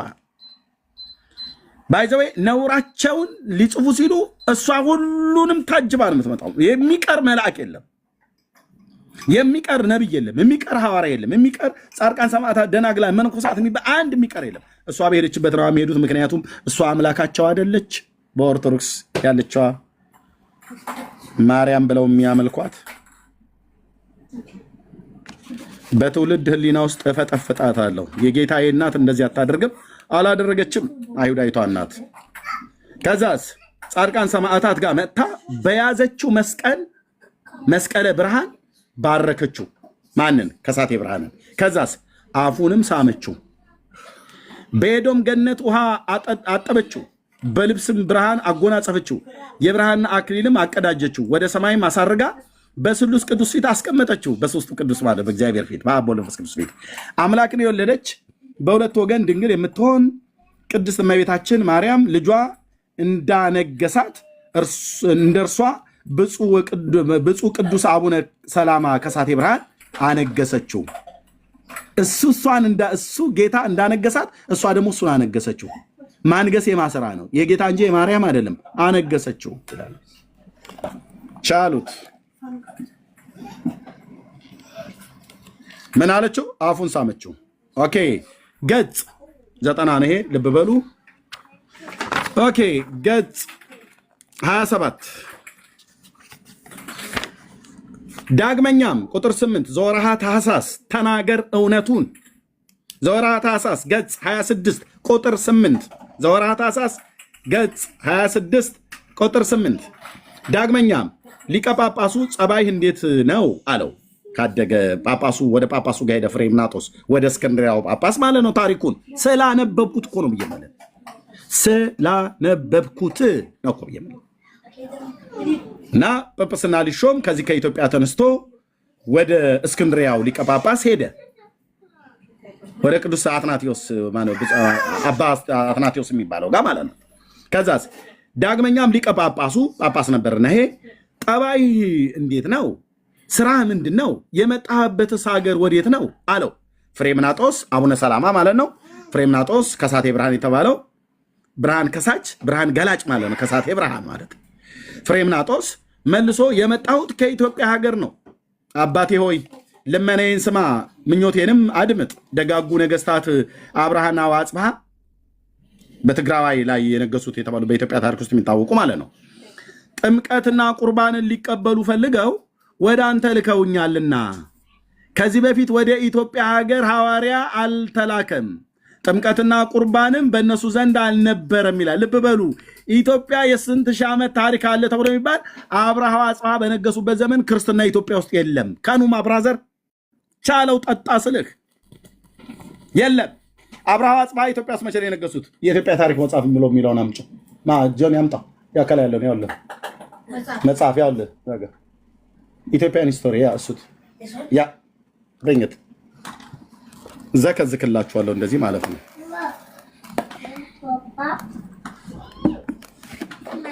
ኦኬ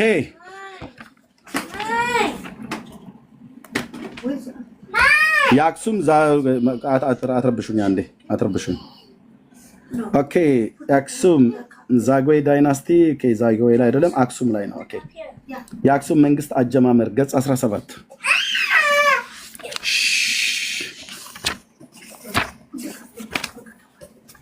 ኦኬ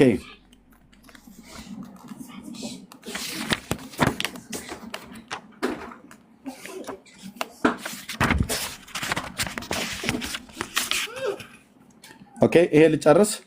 እዚህ ጋር የደቡብ አረቢያና የዛግዌ አይ ቲንክ የአክሱም ዳይናስቲ እና የዛግዌ ዳይናስቲ አለ። ልብ በሉ የኢትዮጵያ ታሪክ ከመጀመሪያው እስካሁን። ኦኬ ማን ነው ተርጓሚው? ትርጉም አለማየሁ አበበ ጴንጤ እንዳይመስልህ ኢትዮጵያዊ ጸሐፊ ነው። አታምታታም ስልህ ብራዘርዬ። ከዛስ እዚህ ጋር ክፍል አለ የኢትዮጵያ ታሪክ እና የአክሱም ዳይናስቲ ማለት ነው። የአክሱም መንግስት አጀማመር፣ የክርስትና መግባት፣ ወደ ደቡብ አረቢያ የመያዝ ሙከራዎች፣ የአክሱም ውድቀት ይላል። ከዛ የዛጎይ ዳይናስቲ ያለ የዛጎይ ስርወ መንግስት በተለይ በዚህ በላስታና በላሊበላው አካባቢ ላይ ያለ ነው። የአገው ብሔር ተወላጆች የሆኑ ናቸው።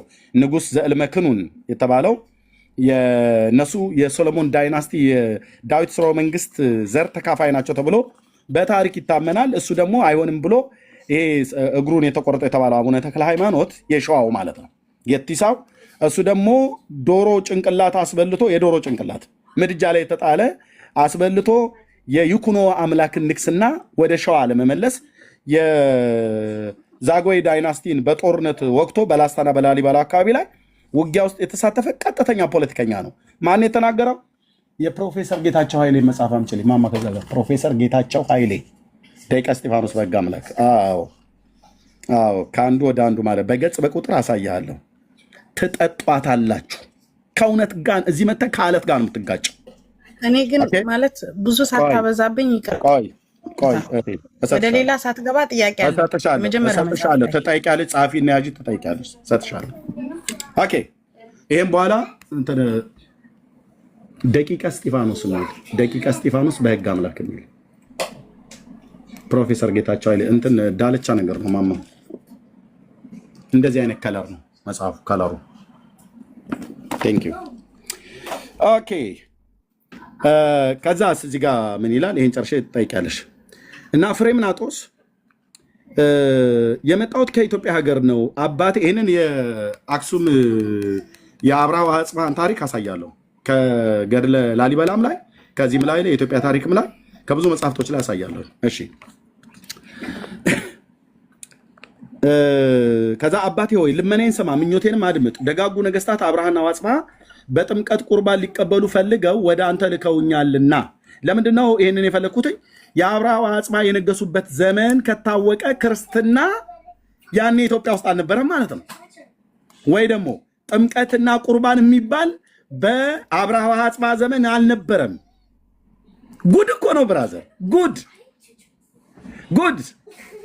የ1700 ዓመት ታሪክ ያላት ቤተክርስቲያን በእውነት በዚች ሃይማኖት መኖር ለእኛ ደግ ነው እያለ ሲያላዝን የሚውል ሁሉ አሁን ወደ ጉድጓድ ይገባል ማለት ነው። ምክንያቱስ በአብርሃ ወአጽብሃ ዘመን ጥምቀትና ቁርባን ሊቀበሉ ፈልገው ወደ አንተ ልከውኛል አለ። ምክንያቱስ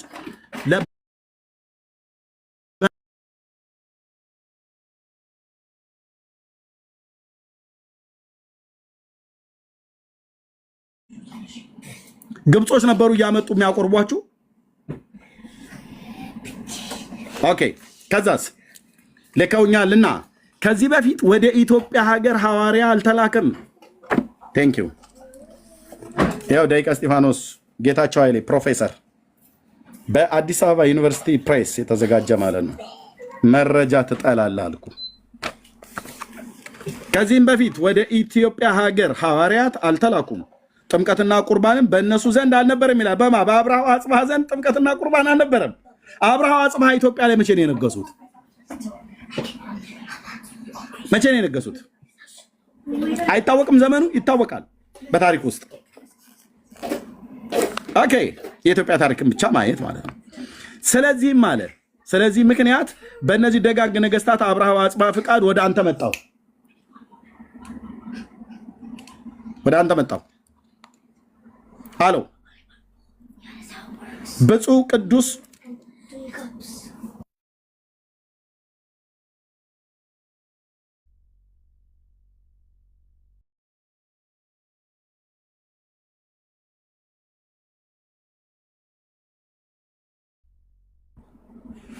ኦኬ። ብፁዕ ቅዱስ ፍሬምናጦስ እንዲህ ባለው ጊዜ ሊቀ ጳጳስ አቡነ አትናቴዎስ መልሶ ነገርህ ብሩህ ቃልህም የጣመ ደስ የሚያሰኝ ነው። የወለደህ አባትህ ምን ይመስል? የወለደች እናትህ ምን ትመስል? የተሸከመች ማዕፀን የተባረከች ናት።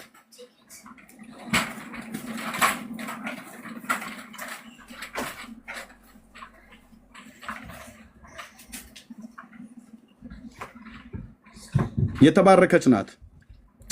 አንተን ያጠቡ ጡቶች የተባረኩ ናቸው፣ የተወለድክባትም ዕለት የተባረከች ናት አለው። ጳጳሱ ማን? አትናቴዎስ የሚባለው። ለዚህ ነው አየህ፣ ይህንን አርእስት እንደው ዝም ብዬ ቀንጭቤ ያስቀምጬ እንጂ በኢየሱስም በማርያምም በመላእክትም በጳጳሱ ጭምር ነው ከንፈሩ የተሳመው ሰውየው እስኪ በልዝ ድረስ ማለት ነው። ከንፈሩ እስኪ ያብጥ ድረስ ተስሟል። እና የተባረከች ናት አለው። ከዛስ ይህንንም ብሎ ጳጳሱ ይህንንም ብሎ የማንን? ፍሬምናጦስን ሰላማ ከሳቴ ብርሃንን ይህንንም ብሎ አፉን ሳመው፣ እጁንም በራሱ ላይ ጭኖ ገጹን ፊቱም ማለት ነው በትምህርተ መስቀል አማትቦ ባረከው። በመስቀል የሚባርከው ማነው? ጳጳስ። አይ ምነው ኤርሚያስ አላበዛውም እንዴ ነው መባል ያለበት። አላበዛውም እንዴ? በመስቀል የሚባርክ ማነው? ጳጳስ። ጳጳስ ብቻ ነው በመስቀል የሚባርክ? በፍጹም። ታዲያ ማንስ ሊባርክ ይችላል? ማርያምን በመስቀል ትባርካለች። ይኸው መታ ጻድቃን ሰማዕታትን አስከትላ መታ እመቤታችን ማርያም ከአላፍት መላእክት ጋር ከ15ቱ ነቢያት ከ12ቱ ሐዋርያት ከሁሉ ጻድቃንና ሰማዕታት ጋር መታ በያዘችው መስቀል በያዘችው መስቀለ ብርሃን ባረከችው፣ አፉንም ሳመችው። እሷም በመስቀል ባርካ አፉን ትስማለች፣ ጳጳሱም በመስቀል ባርኮ አፉን ይስማል። ኢየሱስ ክርስቶስ ግን በመስቀል አልባረከውም፣ ዝም ብሎ ነው የሳመው። መላእክትስ ዝም ብሎ ነው የሳሙት። ቤቱ የመግማማት ቤት ሆኖልሃል ነው የምልህ፣ የመሳሳም። ወይ በእናትህ አንዳንዴ የምትናገራቸውን ነገሮች ወቅ ልናገርና ልውረድ። ሜት አድርጊ። የመግማማት ቤት ጌታዬን እኮ ነው በዚህ ልክ ያዋረዳችሁት። እሺ ኢየሱስ ክርስቶስ እያላችሁ ማለት ነው። የእናንተ የተግማማን ታሪክ ሜት አድርጊ። እህቴ ሜት አድርጊ። ጌታዬ ላይ እኮ ነው። አንተ ብቻ ተናጋሪ አልወጣኝም። ሜት አድርጊ። ይሰጥሻል አልኩሽ እህቴ። ስርዓት ያዢ። ጌታዬ ላይ ነው ልጋጋችሁን የጠረጋችሁት። እሺ በትውልድ ፊት ኢየሱስን ነው እንደዚህ እያላችሁ የምታቃልሉት። የጌታችንን እናት ነው እንደዚህ እያላችሁ የምታቃልሉት እናንተ። ቅዱሳን መላእክትን እንዲህ እያደረጋችሁ ነው የምታዋርዱት እናንተ። እየተሳደብክ ግን ስብከት አለ በፈጣሪ። እህቴ ሚዩት አድርጊ። ከዚህ በኋላ እታይ ትወርጃለሽ። ኦኬ። ኢየሱስ ክርስቶስ ጌታዬን እኮ ነው። አንቺ ምንም ስቅጠጥ አላለሽም። ምን አለበት ነው ብለሽ የምትይው? ምን አለበት?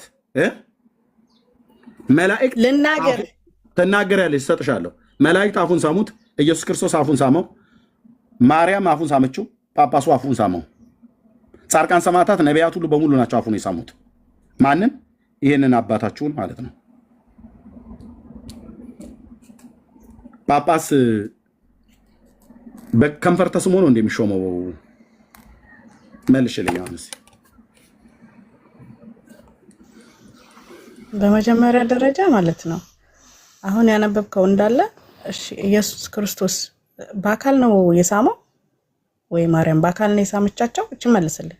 መጣ ነው የሳመችው። አዎ በአካል መጥታ እኮ ይላል። መጣ የመጣችው በምንድን ታዲያ? በአካል ስለሆነ በአካል መጣ። በከንፈር ለከንፈር የተሳሳሙት በአካል ስለሆነ ሰው የሚሳሳመው በአየር ነው። የሚሳሳመው በአየር ላይ ነው። ኦኬ። ኢየሱስ ክርስቶስ በአካል መጥቶ ሳመው ከንፈር። መጣ ይላል። መጣ እኮ ይላል። መላእክትን አስከትሎ መጣ።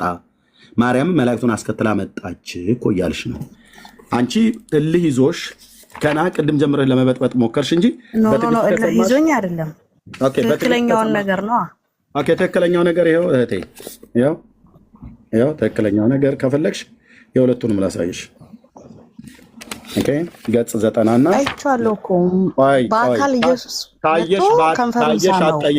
ካየሽ አትጠይቅኝም ነበር። እኮ ለማንም እኮ ጭንቅላት ውስጥ እኮ የማይገባ ነገር ነው። ካየሽ አትጠይቅኝም ነበር። አይተሽው ቢሆን ኖሮ አትጠይቅኝም ነበር። አለማየትሽ ግን እንድትጠይቅ ያደረገሽ። እኔ ደግሞ በገጽ ላሳይሻ።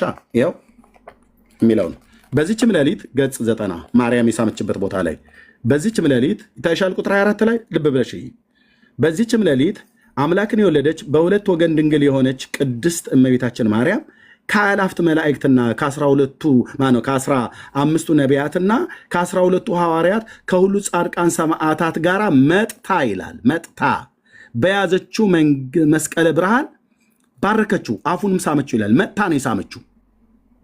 ኦኬ መጥታ ነው የሳመችው። መጥታ ይላል።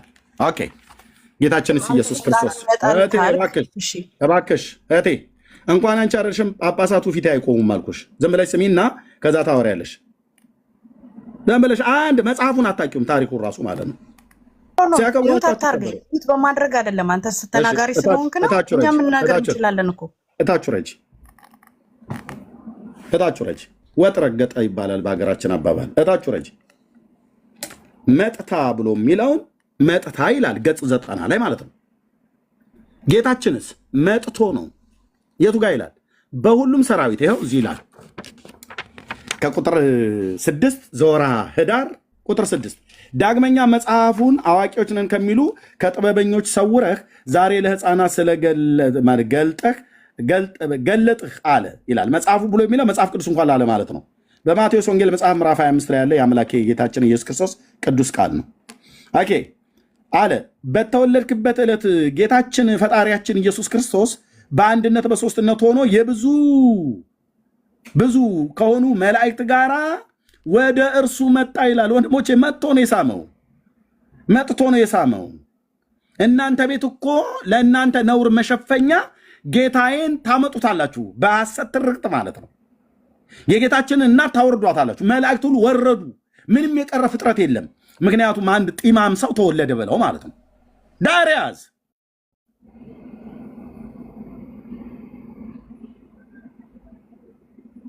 በጣም ነው መንፈሴን የሚያበሳጨው አልኩ። እንደዚህ አይነት ነገር መጥቶ ጌታችን ወደ እርሱ መጣ ይላል። ከዚያስ እነዛም መላእክት ክንፍ ለክንፍ ተያይዘው እየተጋፉ እርሱ ለማየት ይጨናነቁ ነበር። መላእክቱ ማለት የት አለ ከሳቴ ብርሃን የት አለ አቡነ ሰላማ የት አለ ያ ነው ይጨናነቁ ይገፋፉ ነበር ይላል። ከዛስ እጅግም ወደዱት፣ እቅፍም አድርገው መላእክቱ ማለት ነው አቅፈውት የሕፃኑን አፍ ሳሙት።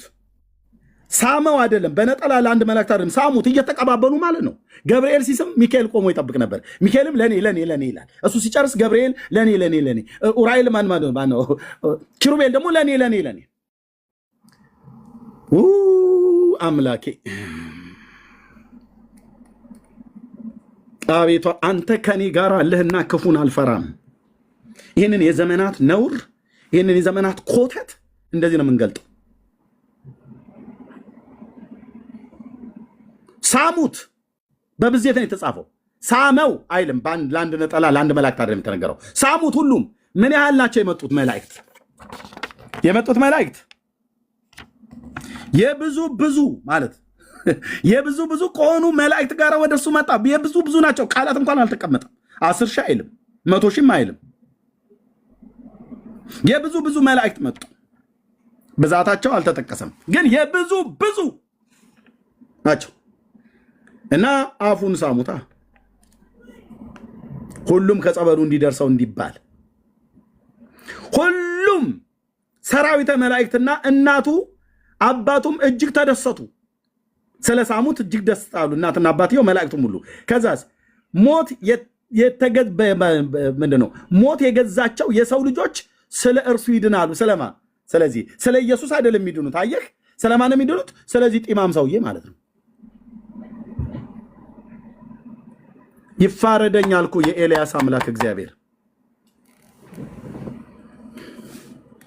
ይፋረደኝ እኮ አልኩ። ይሄን ገለባ የሆነ ትምህርታችሁን አደባባይ ላይ እንደዚህ በእግዚአብሔር ቃል ሳነደው ማለት ነው። አንድም ገብታ አትታደገውም። ኃጢአት ማለት ሞት የገዛቸው የሰው ልጆች ስለ እርሱ ይድናሉ። መጽሐፍ ምን ይላል አንተዬ?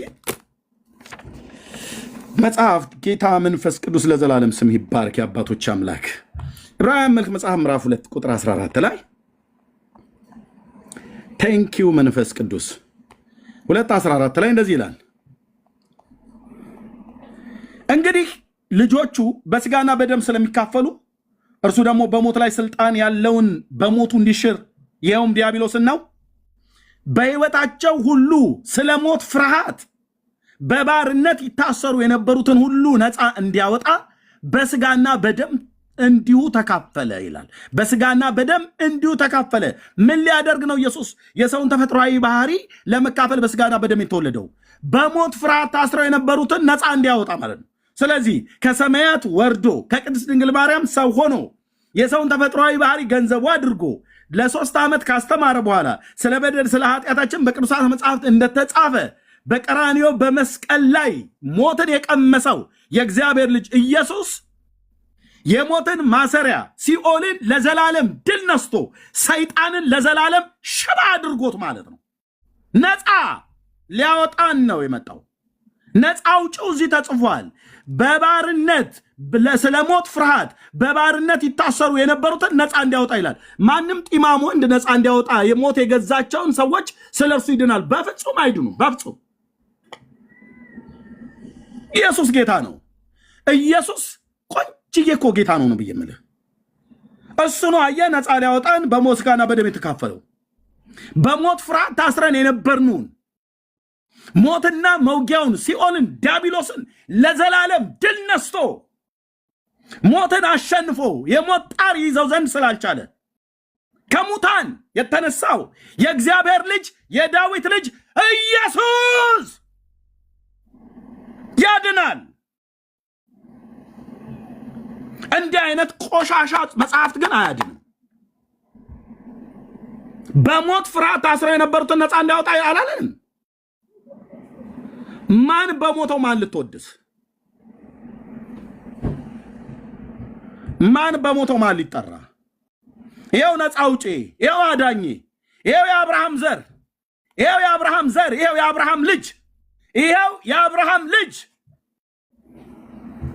ነፃ አውጪ፣ አዳኝ፣ የታደገኝ ከሞት ፍርሃት ከባርነት ነፃ ያወጣኝ የእግዚአብሔር ልጅ የዳዊት ልጅ ክብርና ሞገስ ባለስልጣን ግርማ ኃይል ከዘላለም እስከ ዘላለም በዙፋኑ ላይ ለተቀመጠው በውስጤም በመንፈስ ቅዱስ ኃይል ላለው ለጴንጤዎች አምላክ ለእስራኤል አምላክ ክብር ይሁንላት፣ ክብር ይሁንለት።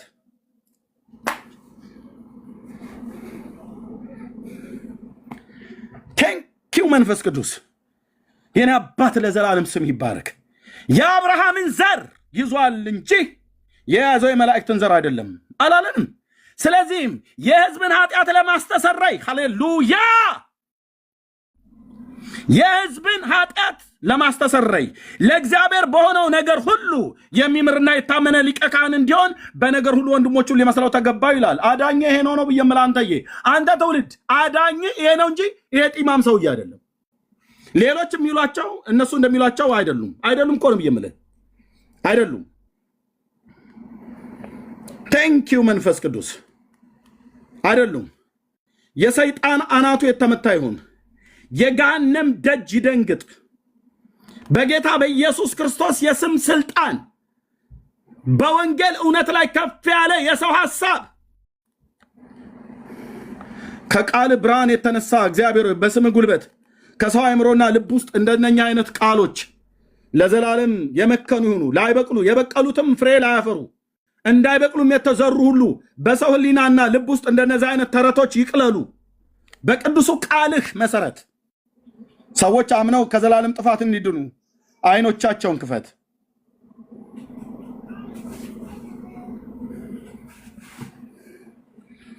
እዚህ መጡና ምን አሉ? ሞት የገዛቸው የሰው ልጆች ስለሱ ይድናሉ። ስለ ኢየሱስ እኮ አይደለም የሚድኑት ማለት ነው። አየህ፣ ስለሱ ይድናሉ። ስለማ ስለ ሰላማ ከሳቴ ብርሃን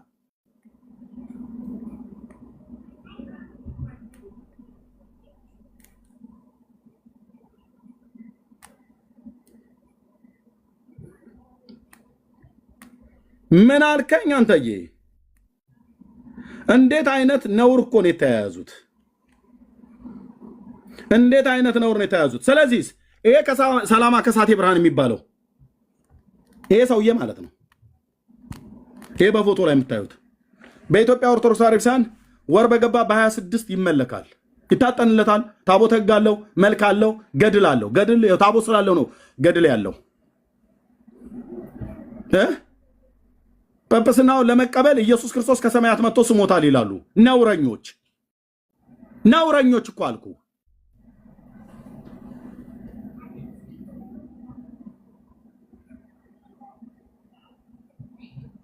ማርያም ስመዋለች ይላል። ቅዱሳን መላእክት መጥተው ስመውታል ይላል። የግብፁ ጳጳስ የእስክንድሪያው ጳጳስ አቡነ ማነው አቡነ አትናቴዎስ ስሞታል ይላል።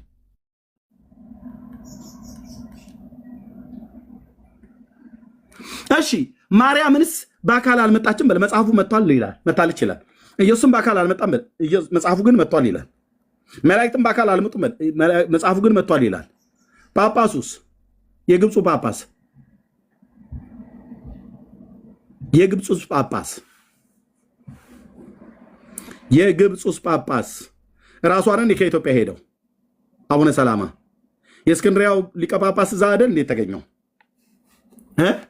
ሳመው እኮ ይላል። እሱንም በመንፈስ ነው የተሳሳሙት። ጳጳሱ በመንፈስ ነው የሳመው ወይስ ከንፈሩን የሳመው? ከንፈሩን የሳመው። ማርያምን መጣ ነው ከሰማያት። ምን ነው በሞተችበት አካል ተነስታ አድርጋለች ብላችሁ አልነበረም እንዴ? እዚህ ጋር ሲደርስ ለምንድን ነው የምትንሸራተቱት?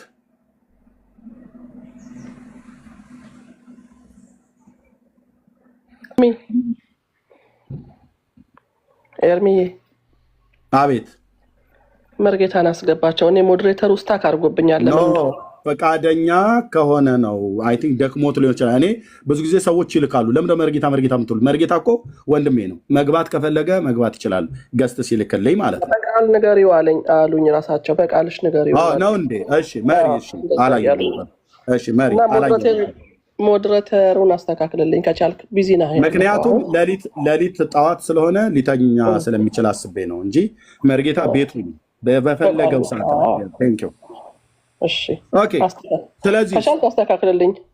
እሺ አስተካክልሻለሁ። እሺ አሁን ምንድነው ልብ በሉ መጽሐፍቶቻቸው ላይ እዚህ ጋር እንደው በማርያምና በአትናቴዎስ በጳጳሱ ብቻ አይደለም የተሳመው፣ በመላእክትም በኢየሱስም ነው የተሳመው።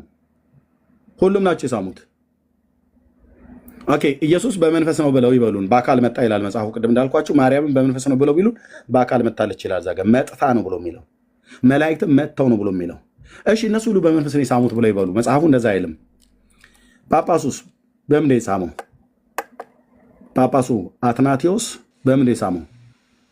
እሺ ጳጳሱ መጥቶ ሳመው።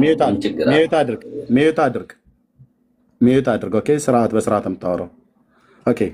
ወንድሞች የሚሉት ነገር ካለ መርጌታ ብለህ የምትለው ነገር ካለ ዳንኤል የምትለው ካለ በልና እነኝን ወንድሞችና እህት እንቀበላለን። ሌላ ጉድ አሳያችኋለሁ። ጉድ ሌላ ጉድ ጊዜ ካለን ጊዜ ከበቃን ሌላ ጉድ እዚሁ መጽሐፍት ውስጥም በሌላዎች ውስጥም አሳያችኋለሁ። ቴንክ ዩ ዳጊ የምትለው ነገር ካለ ለአንተ ድል ስራ ላይ ስለሆንክ ማለት ነው። ካልሆነ ለመርጌታ ልስጠው፣ ካልሆነ ኦርቶዶክሳውያን ወገኖችን እንቀበላለን። እሺ ዳጊ ትችላለህ። ምናልባት ማይክ ከፍተህ እያወራ ከሆነ ቼክ ላድርግ ብዬ ነው። ስራ ላይ ከሆንክ ችግር የለውም። እሺ ቴንክ ዩ ዳጊ ስራ ላይ ነው። በሚችል ሰዓት መርጌታ እንኳን ደህና መጣ። እሺ አሜን። ኤርምዬ የሚያስገባኝ አጥቼ እኮ 1 ሰዓት ሙሉ ገዝተ አላክም። ገዝተ ላይ ይቻለሁ። ገዝተ ላይ 1 ሰዓት እንዲያውም እኮ ቆመስ ፋሬስ ደወልኩላቸውና ኤርሚ ከፍተዋል እና እንግባ ይነሱ አልኳቸው። አሁን ልነሳ ነው ብዬ ከዛ ተነሳን እና እንደሱ ነው። ስለሌለኝ ነው አለች። ደግሞ ስለምታነባ አንተ እንደማይታይ አውቃለሁ። ክብር ሁሉ ለኢየሱስ ይሁን። እኔ ደግሞ ላስቆመው አልፈለግኩም ሲያነብ ስለነበረ የኔ ሞዴሬተር ገብቶኛል። ያው የጋራ አገልግሎት ስለሆነ እኔ ደግሞ ኤርሚን ማገዝ ፈልጋለሁ እያልኩ ነበረ ከታች ስጽፍላችሁ የነበረ። ለዛ ነው። እግዚአብሔር ይመስገን።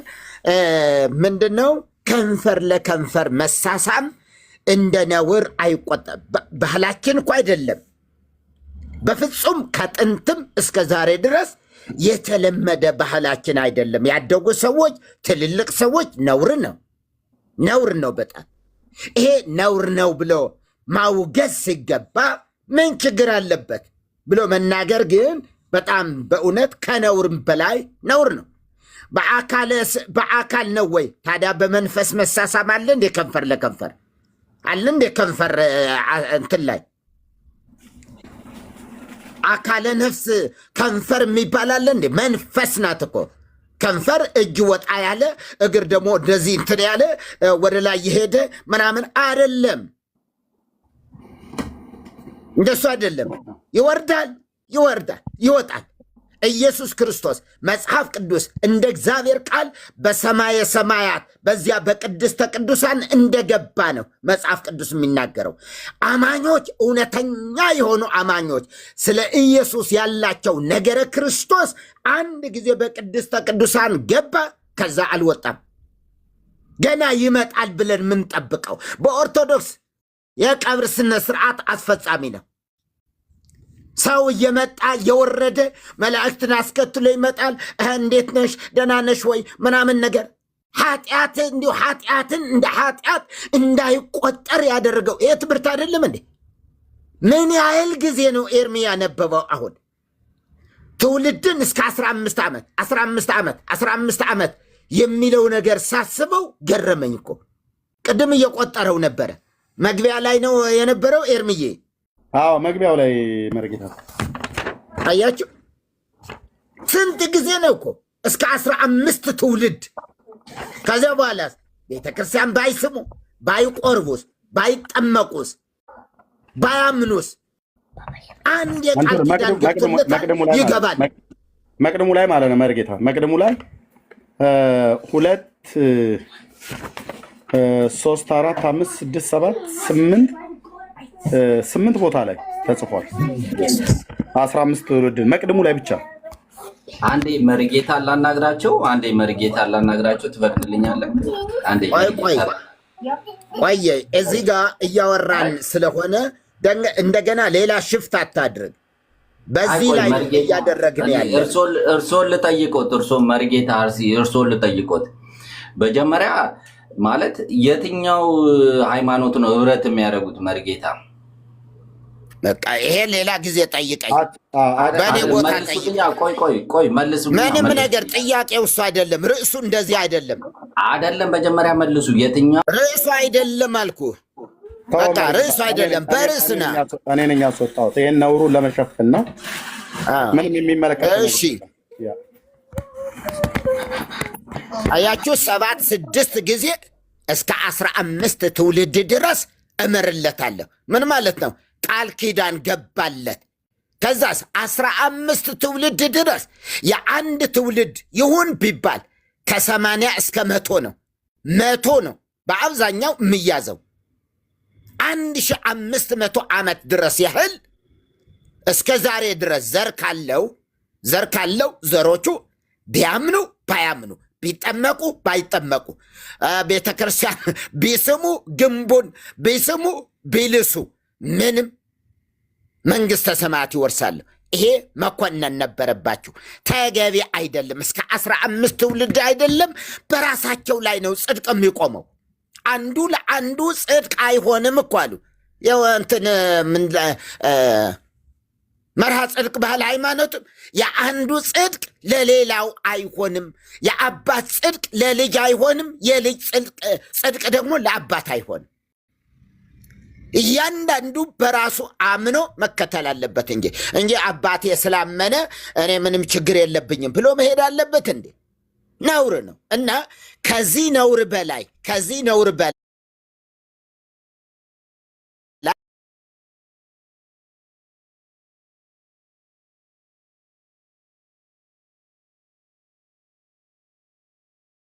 ዮሐንስ አፈወርቅ የተባለው ምን አድርጎ ነው? አንዲት ሴት ከነወርያን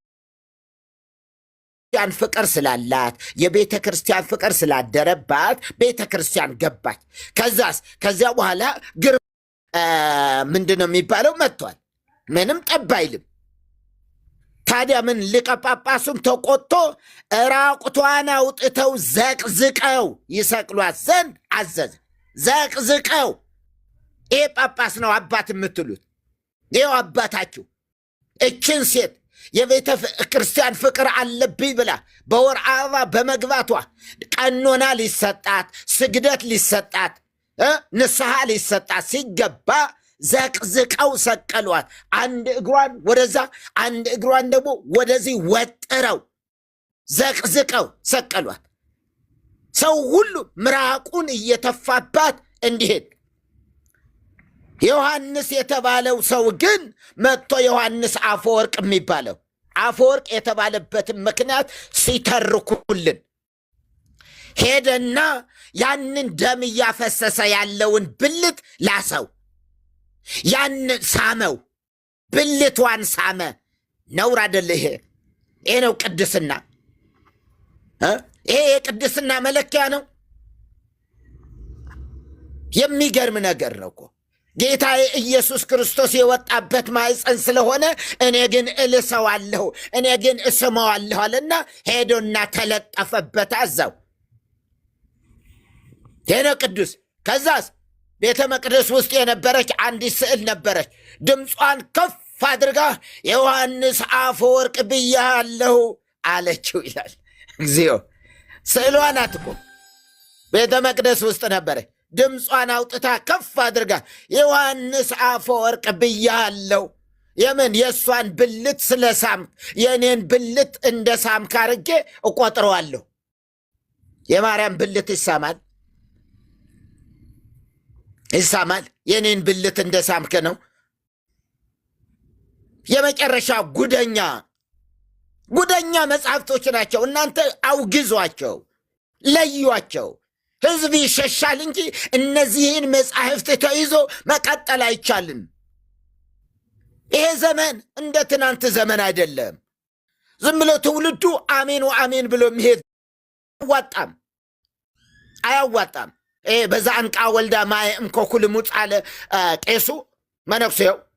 ዛሬ እመቤታችን በዓል ነው ሰኔ 8 ቀን አሉ። እንዴ ምን ያደረገችበት ደግሞ ሰኔ 8 አላት እንዴ አሉ። አዎ ምን ይላል? ይኸው እዚህ መቅድሙ ላይ በዛ አንቃ ወልዳ ይላል። አንቃ ወልዳ ማለት ልጇን ያነቀችበት ቀን። ይኸው ጠያቂ ትውልድ። አረ በስማም፣ አረ ሁለቱ ስባት። እሱ ተሰቅሎ ሞተ እንጂ አንቃ አልገደለችውም። ለምን ይመኑ? እና ስህተት ነው ይሄ 100% ስህተት ነው። ኤርሚ አሁን ቀዳሚ ነው ያለ ክርስትና። ለነገሩ ኢትዮጵያ አያችሁ ያለ ጥምቀት ያለ ስጋ ወደሙ የነበረ ክርስትና ነው እኮ ለዘመናት ለዓመታት። እንዴ ክርስቲያንን እየተባለ በማነው ስሙ ይሄ በኢትዮጵያዊ ጃንደረባ ነው እኛ ያመንነው አሉ። ግን ደግሞ አሁን ኤርሚ ያነበበው ላይ ጥምቀትና ቁርባን የሚባል ነገር በኢትዮጵያ ውስጥ አልነበረም እንዴ? 300 ዓመት ሙሉ ያለ ጥምቀት ያለ ቁርባን ምን አይነት እምነት? ምን አይነት እምነት ሊባል ነው ይሄ እምነት? ይሄ ነው ኢትዮጵያ ውስጥ ነበረ የሚባልለት እምነት። በማነው ስሙ ኢትዮጵያዊ ጃንደረባ ከሆነ የጀመረው ክህነታችን ክርስትናችን ከኢትዮጵያዊ ጃንደረባ ከመጣ እንግዲያስ ያለ ጥምቀት ነበረ ክርስቲያን የተባል ነው። ለ300 ዓመታት ያህል ለ334 ዓመት ያህል ኢትዮጵያ ውስጥ ያለ ስጋ ወደሙ ያለ ጥምቀት የሆነ ክርስትና ነበረ ብላችሁ አውጅዋ። ይሄው መጽሐፉ ኤርምዬ እዛ ክፍል ላይ ይኸው ክፍሉን እዩት። ፔጁን እንትን አላልኩትም፣ አላስታውስ። አያችሁ ክርስትና መቼ መጣ ሲባል በኢትዮጵያው ጃንደረባ ያለ ጥምቀት። አዎ ጥምቀት አያስፈልግም ለክርስትና። እንዲህ ብላችሁ ተከራከሩ። ምክንያቱ ውስጥ ይሄው ገድሉ ላይ ጥምቀት እና ክርስትና አልነበረም። ድርሳነ ሚካኤል ላይ አንብቡ። ጥምቀትና ቁርባን አልነበረም በኢትዮጵያ ምድር። ያለ ቁርባን ያለ ጥምቀት ነበረ ህዝቡ ክርስቲያን የተባለው እያለ ነው። ይኸው መርጌታ ገጽ 26 ቁጥር 8 ላይ ዳግመኛም ሊቀ ጳጳሱ ጸባይ እንዴት ነው? ስራህስ ምንድን ነው? የመጣህበትስ ሀገር ከወዴት ነው አለው። ፍሬምናጦስም መልሶ የመጣሁት ከኢትዮጵያ ሀገር ነው። አባቴ ሆይ ልመናዬን ስማ፣ ምኞቴንም አድምጥ። ደጋጉ ነገስታት አብርሃ፣ አጽብሃ ጥምቀትና ቁርባን ሊቀበሉ ፈልገው ወደ አንተ ልከውኛል። ከዚህ በፊት ወደ ኢትዮጵያ ሀገር የሐዋርያ አልተላከምና ጥምቀትና ቁርባን በእነርሱ ዘንድ አልነበረም ይላል። ያው መርጌታ ቀጥል። መርጌታ ሚዩት ነው። አንድ ጊዜ ልናገር። የእንትን ኢሞጅ የአንዳንድ መጥፎ ኢሞጅ የለቅሶ ኢሞጅ እና አስቀያሚ ኢሞጅ አትላኩ። ጋዲ ኢዝ ጉድ እና ዲቦራ ሮብለ ያው እናንተ በጥሩ ነገር ምናልባት ሊሆን ይችላል። ወንድሜ ኤፍታህም ይሄ ላካውን ኢሞጅ ጥሩ አይደለም ለፔጁ እና እንደዚህ አይነት ኢሞጅ አትላኩ ፕሊዝ። እንደዛ አታድርጉ። ኢሞጁ ጥሩ አይደለም። ይሄ የለቅሶ ወይ መጥፎ አይነት የቮሚት የሚመስል ነገር እየላኩ ነው እና እሱን አታድርጉ ባካችሁ። ተባረኩ። ቴንክ ዩ። እሺ መርጌታ ኦኬ። ይሄ አንብቤላለሁ። እህታችን ትናገርና ከዛ ትቀጥላለህ። እሺ 1 ሚሊዮን። እሺ እኔ አሁን እያልኩ ያለሁት ምንድነው ኢየሱስ ክርስቶስ መጥቶ ሳመው ወይ ማርያም መታ ሳመችው ለሚለው ነገር እናንተ ራሱ ቆም ብላችሁ ካሰባችሁት የማያስኬድ ነገር ኢየሱስ በአካል መጥቶ ሳመ ለሚለው እሱን ያዝልኝ። እኔ አታውራ። አንተ ስታወራ እኮ ማንም ያወራ የለም። ቀጥይ። አይ ቆይ ትንሽ ቀጥይና ከዛ እንመልስልሻለን። ኦኬ አሁን ደግሞ እዚህ ጋር አሁን ሲያወራ የነበረው ሰውዬ ምንድን ያለው ስለ ፔሪድ እኔ እንኳን ሴቷ ማለት ነው እንደሱ አላወራም ማለት ለሰው ምናምን። አሁን ይሄ ከእናንተ ጋር የሚሄድ ነገር ነው። አይ ዶንት ኖ። መጽሐፉ ካለ ደግሞ ማውጣት መናገር እንደዚህ ሆኖ በዚህ ወጥቶ በዚህ ገብቶ ያሳፍራል። እውነት እኔ ለራሴ ሴቶኛ ይሄንን አሁን ስለ ፔሪድ አውሪ ብትይኝ አላወራም። አንቺ ራስሽ ሄደን እዚህ ጋር ቁጭ ብለሽ ማለት ነው። እሺ ትንሽ አይቀፍም? ይኸውልሽ ይቀፋል፣ በጣም ይቀፋል። መጽሐፉ ነው የሚናገረው። የምንለው እንደሱ ነው። በጣም ይቀፋል። ቤተክርስቲያኒቱ ያቀፈችው በጣም ቀፋፊ የሆነ መጽሐፍ ነው። አሳየን፣ አውጣና አሳየን። ይሄው ኦኬ፣ እንደዛ ነው ማለት ያለብሽ። እናሳይሻለን። ታምረ ማርያም አምጪ እሱ በትልቁ። በዛ ላይ ደግሞ ማለት ነው እኔ አንድ ሚሊዮን ምን አለ መሰለህ፣ አልጨረስኩም። የተጻፈ ነው የሚያነበው ግን ማለት ነው ይሄንን ሊፈታው የሚችለው ራሷ ኦርቶዶክስ ነች አይደለ? ፈታዋለች። እናንተ እንደተረጎማችሁት እኮ ላይሆን ይችላል አይደለ? ፈታዋለች። ተርጉማለች። እናንተ እንደተረጉሙት እኮ አይደለም የሚሄደው እንዴ። ኢየሱስ ክርስቶስ መጥቶ ከንፈሩን ሳመው። መጥቶ አንተን ከንፈር ይስማል እንደ ኢየሱስ ክርስቶስ? ምን አይነት ሎጂክ ነው ማለት? ጭንቅላት ውስጥ የማይገባ ነገር ነው እያወራችሁ ያላችሁት። ለዛ ነው ነገር ልበልሽ 1 ሚሊዮን የተጻፈውን አይደለ እያነበቡ ያሉት? የተጻፈውን ነው ቃል በቃል የተጻፈውን እያነበቡ ነው አይደለ? ቃል በቃል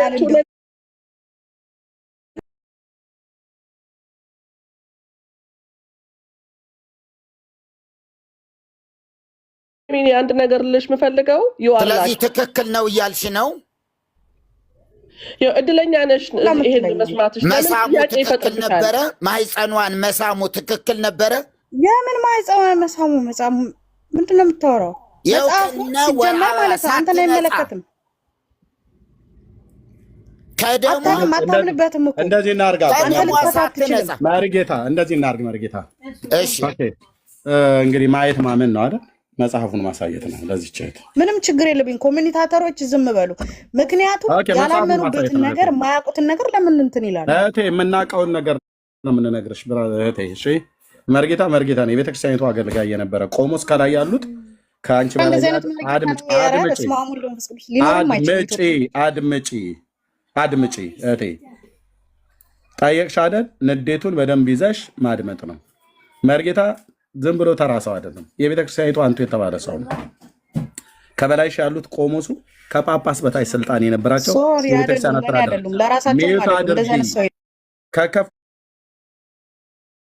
ተሰቃየሽ እኮ በራሳችሁ መጽሐፍት ነው ያፈራችሁት። ይኸው መጽሐፉ ታምረ ማርያም የሴት አፍረተ ስጋ የተሳመበት ማለት ነው።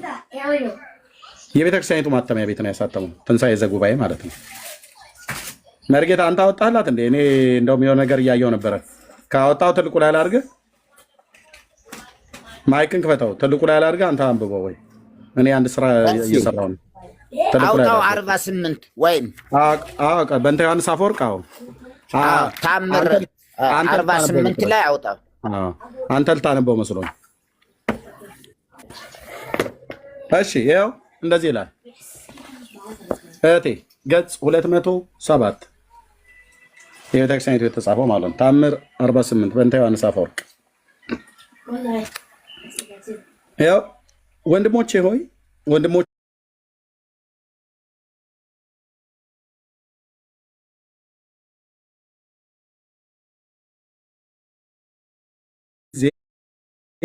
ሊቀ ጳጳስነትን ሳይሾም አስቀድሞ አፈወርቅ እንዳለችው እወቁ ይላል። የሴት አፍረት ማለት ቅድም መርጌታ ቀጥታ ሲናገር የነበረ የሴት ብልት ማለት ነው። ኦኬ እሺ፣ እንቀጥላለን። በዚህ ጋር በቃ ሌላ ትርጉም ሊኖረው ይችላል። አንቺ ሄደሽ ጠይቂ። አንቺ ሄደሽ ጠይቂ። ሚዩት አድርጊ። አንቺ ነሽ አሁን አፍረትና ብልትን እንደኛ የምታስረጅን። የቤተክርስቲያን አገልጋዮች ነን እዚህ የነበርን ማለት ነው። መርጌታም ቆሞስም እኔም ለእኛ አታስረጅንም። ግዕዙን ከአማርኛ ለይተን የምናውቅ ሰዎች ነን። እሺ ኦኬ። ቁጥር 2 ላይ የተነበበው ቁጥር 3 ከዕለታት በአንድ ቀን በበዓል ቀን ስጋ ወደሙን ይቀበሉ ዘንድ ለምዕመናን ጉባኤ ተደረገ። ስጋ ወደሙን ትቀበል ዘንድ ቤተክርስቲያን በመውደድ በመርገም ከመጣባት ደም ሳትነጻ፣ መርገም ብሎ የሚለው የወር አበባ ማለት ነው። መጽሐፉ እርስ በርስ ይምታታል። በኋላ ደግሞ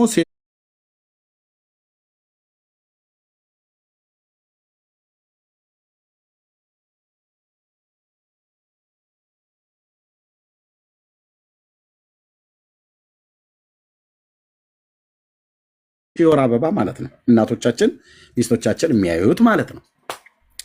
ኦኬ መርገም ደም በመርገም ከመጣባት ደም ሳትነጻ ያው እየፈሰሳት እያለ አንዲት ሴት መጣች። ወዴት? ወደ ቤተክርስቲያን ማለት ነው። ለምን የመጣችው? ቤተክርስቲያንን በመውደድ አመጣጧ ቤተክርስቲያንን በመውደድ ነው። ኦኬ ህዝቡ የመንፈስ ቅዱስ ረድኤት ርቋት በላዋ ላይም የፀሐዩ ብርሃን ተገልጦ አይተው ይቺ ሴት አምጥተው በንስጥሮስ ፊት አቆሟት። ይኸውም በአንብሮተ እድ የሚሾም ነው። ንስጥሮስም ኃጢአትሽን ንገሪኝ፣ ምንስ አደረግሽ? የመንፈስ ቅዱስ ረድኤት ከአንቺ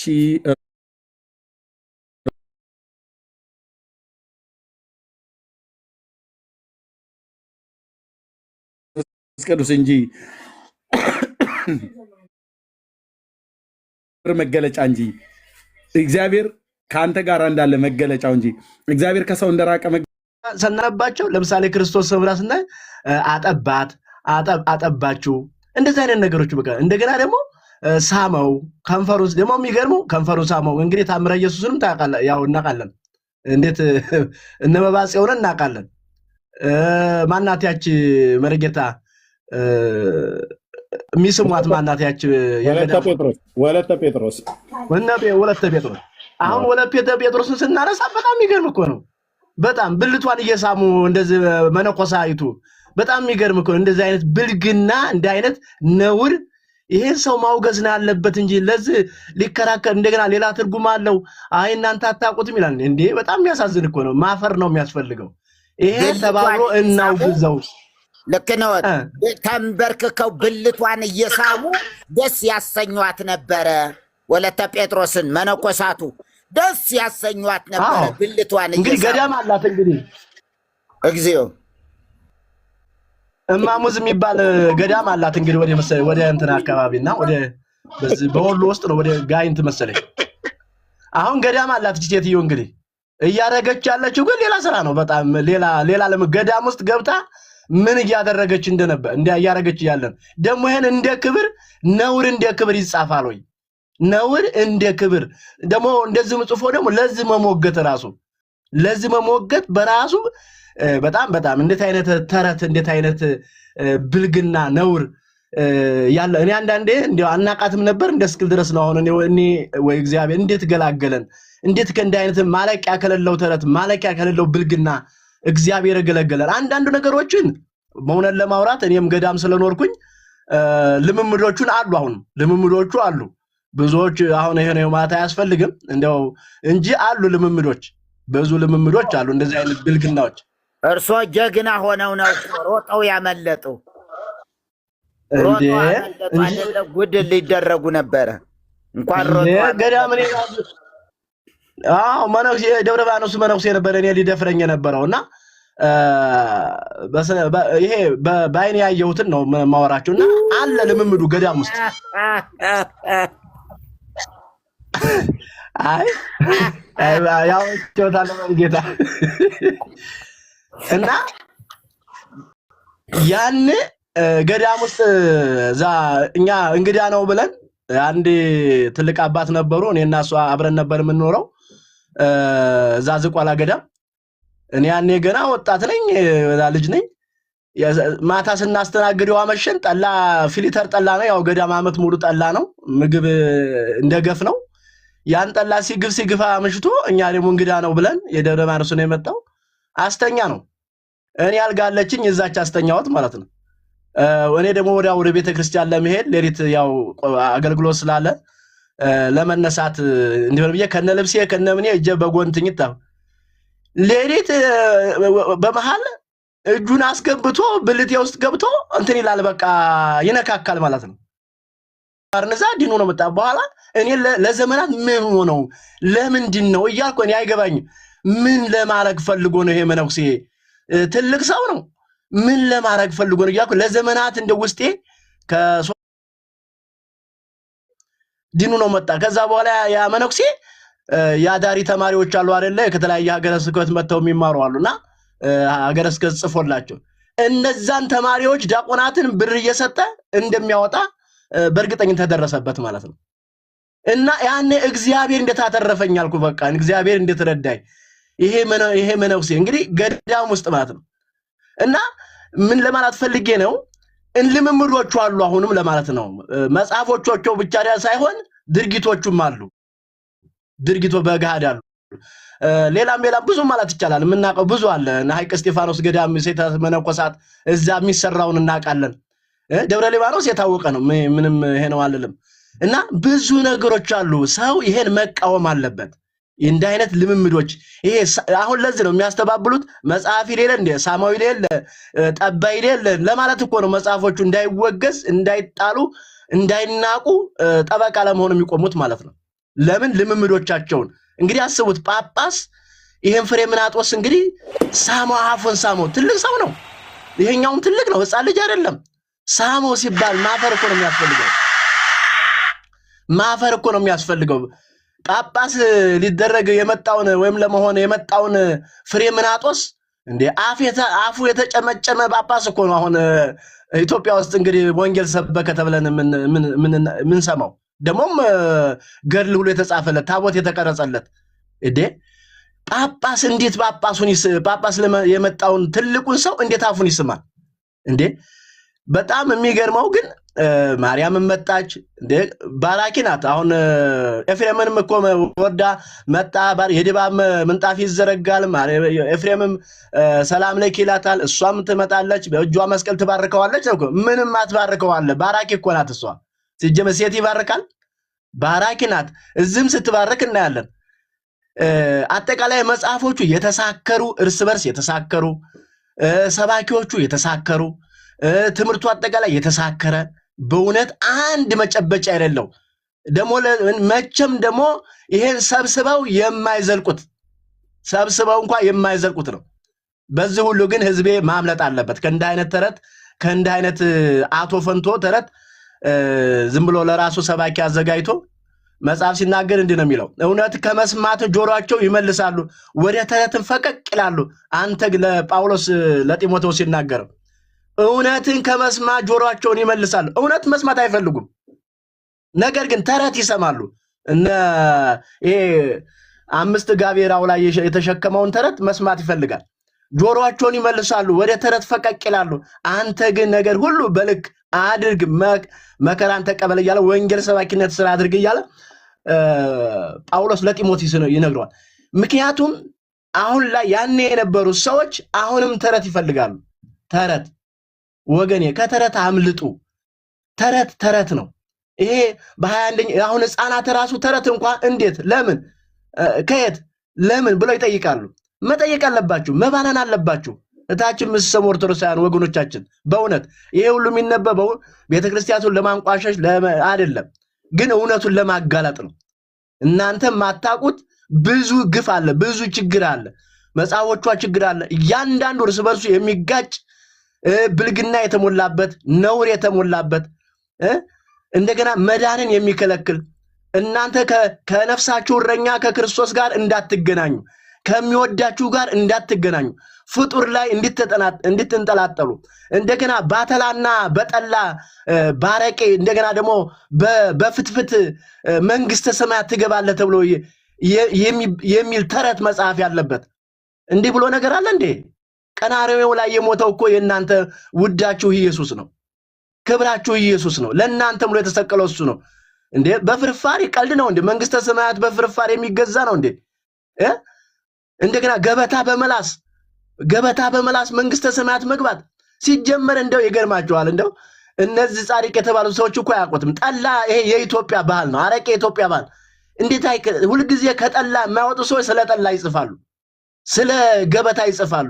ባህሉን፣ ስርዓቱን፣ ወጉን እንኳን የማያውቁ ሰዎች ማለት ነውና ሰው ከዚህ መዳን አለበት። ወደ ነፍሳችሁ እረኛ ወደሚወዳችሁ ወደ ኢየሱስ ሸክማችሁን ወደሚያቀል ከነሸክማችሁ ወደሚቀበል ወደ ኢየሱስ ነው መምጣት የሚያስፈልግ። እኛ የሃይማኖት ጉዳይ አይደለም፣ የካታጎሪ ጉዳይ። ሰማይ ሃይማኖት አያውቅም። ሰማይ ኦርቶዶክስ ኖ ግቡ አይልም። ጴንጤ ኖ ግቡ አይልም። ሰማይ በልጁ ነው ወይ ነው። ሰማይ በክርስቶስ ዘያምን በወልድ በሕይወት ዘላለም። በልጁ የሚያምን የዘላለም ሕይወት አለው። በልጁ የማያምን ግን አሁን ተፈርዶበታል ነው የሚለው። አሁን በፍርድ ስር ነሽ እህቴ። እየጾምሽ እየጸለይሽ እየሰገድሽ ተራራ እየወጣሽ ቁልቁለት እየወረሽ በፍርድ ስር ነሽ። ያለ ኢየሱስ የሆነ ሁሉ ከንቱ ነው። ሲደመር ከንቱ ነው። ሰው በክርስቶስ እስካላመነ ድረስ የዘላለም ሕይወት ማግኘት አይችልም። በከንቱ ለትንሽ ጊዜ ለማይጠቅም ጊዜ። ከእናንተ በላይ ደግሞ እኛ ገዳሙንም አድርገንበታል። ሁሉን ነገር እናውቀዋለን። ስለምናውቀው ነው ጌታ ይረዳን። በእውነት ከኛ በላይ እናንተ አታውቁት። ኦርቶዶክሳውያን ነው የታውቁታላችሁ። ሄዳችሁ ግድግዳ ስማችሁ ነው የምትመጡት። ሄዳችሁ ልልበሉ ሲባል ልልል፣ ውደቁ ሲባል ተነሱ ሲባል ተነሱ። ከዚህ ውጭ ምን አለ? መጽሐፍ አታነቡ፣ እንዳታነቡ ደግሞ አትመራመሩ ተብለዋል ይሏቸዋል። መርምሩት እንጂ ፈትናችሁ ወቁ እንጂ። በእውነት እንደው ህዝቤ በእውነት ዝም ብላችሁ ለክርክር እዚህ ውስጥ እየመጣችሁ አንዳንዶቻችሁ ለማስተባበል ስትሞክሩ በጣም ታሳዝኛላችሁ። እንዴ ቀጥታ የተጻፈውን መርጌታም እያነበቡት ኤርሚዬ በጣም ዘመን ይባረክ። በእውነት ዘመን ይባረክ፣ አገልግሎት ይባረክ። በእውነት ከዚህ በላይ የለም። ይሄ ተራራን እንደመናድ ነው። ይሄ ለዘመናት ተከምሮ የነበረ ውሸትን እንደመገልበጥ ነው። ምንም ብቀጥን ደግሞ እውነት ናት። ከእውነት የፈለገ ውሸት ቢበዛ የፈለገ እውነት ዘመናትን ቢያስቆጥር ከትንሽ እውነት አይበልጥም፣ ክምር የሚያህል ውሸት ቢኖር። ስለዚህ ይሄን መገልበጥ አስፈላጊ ነው። ህዝባችን ተጣብቆ ያለው ከእንዲህ አይነት ተረት ውስጥ ነው።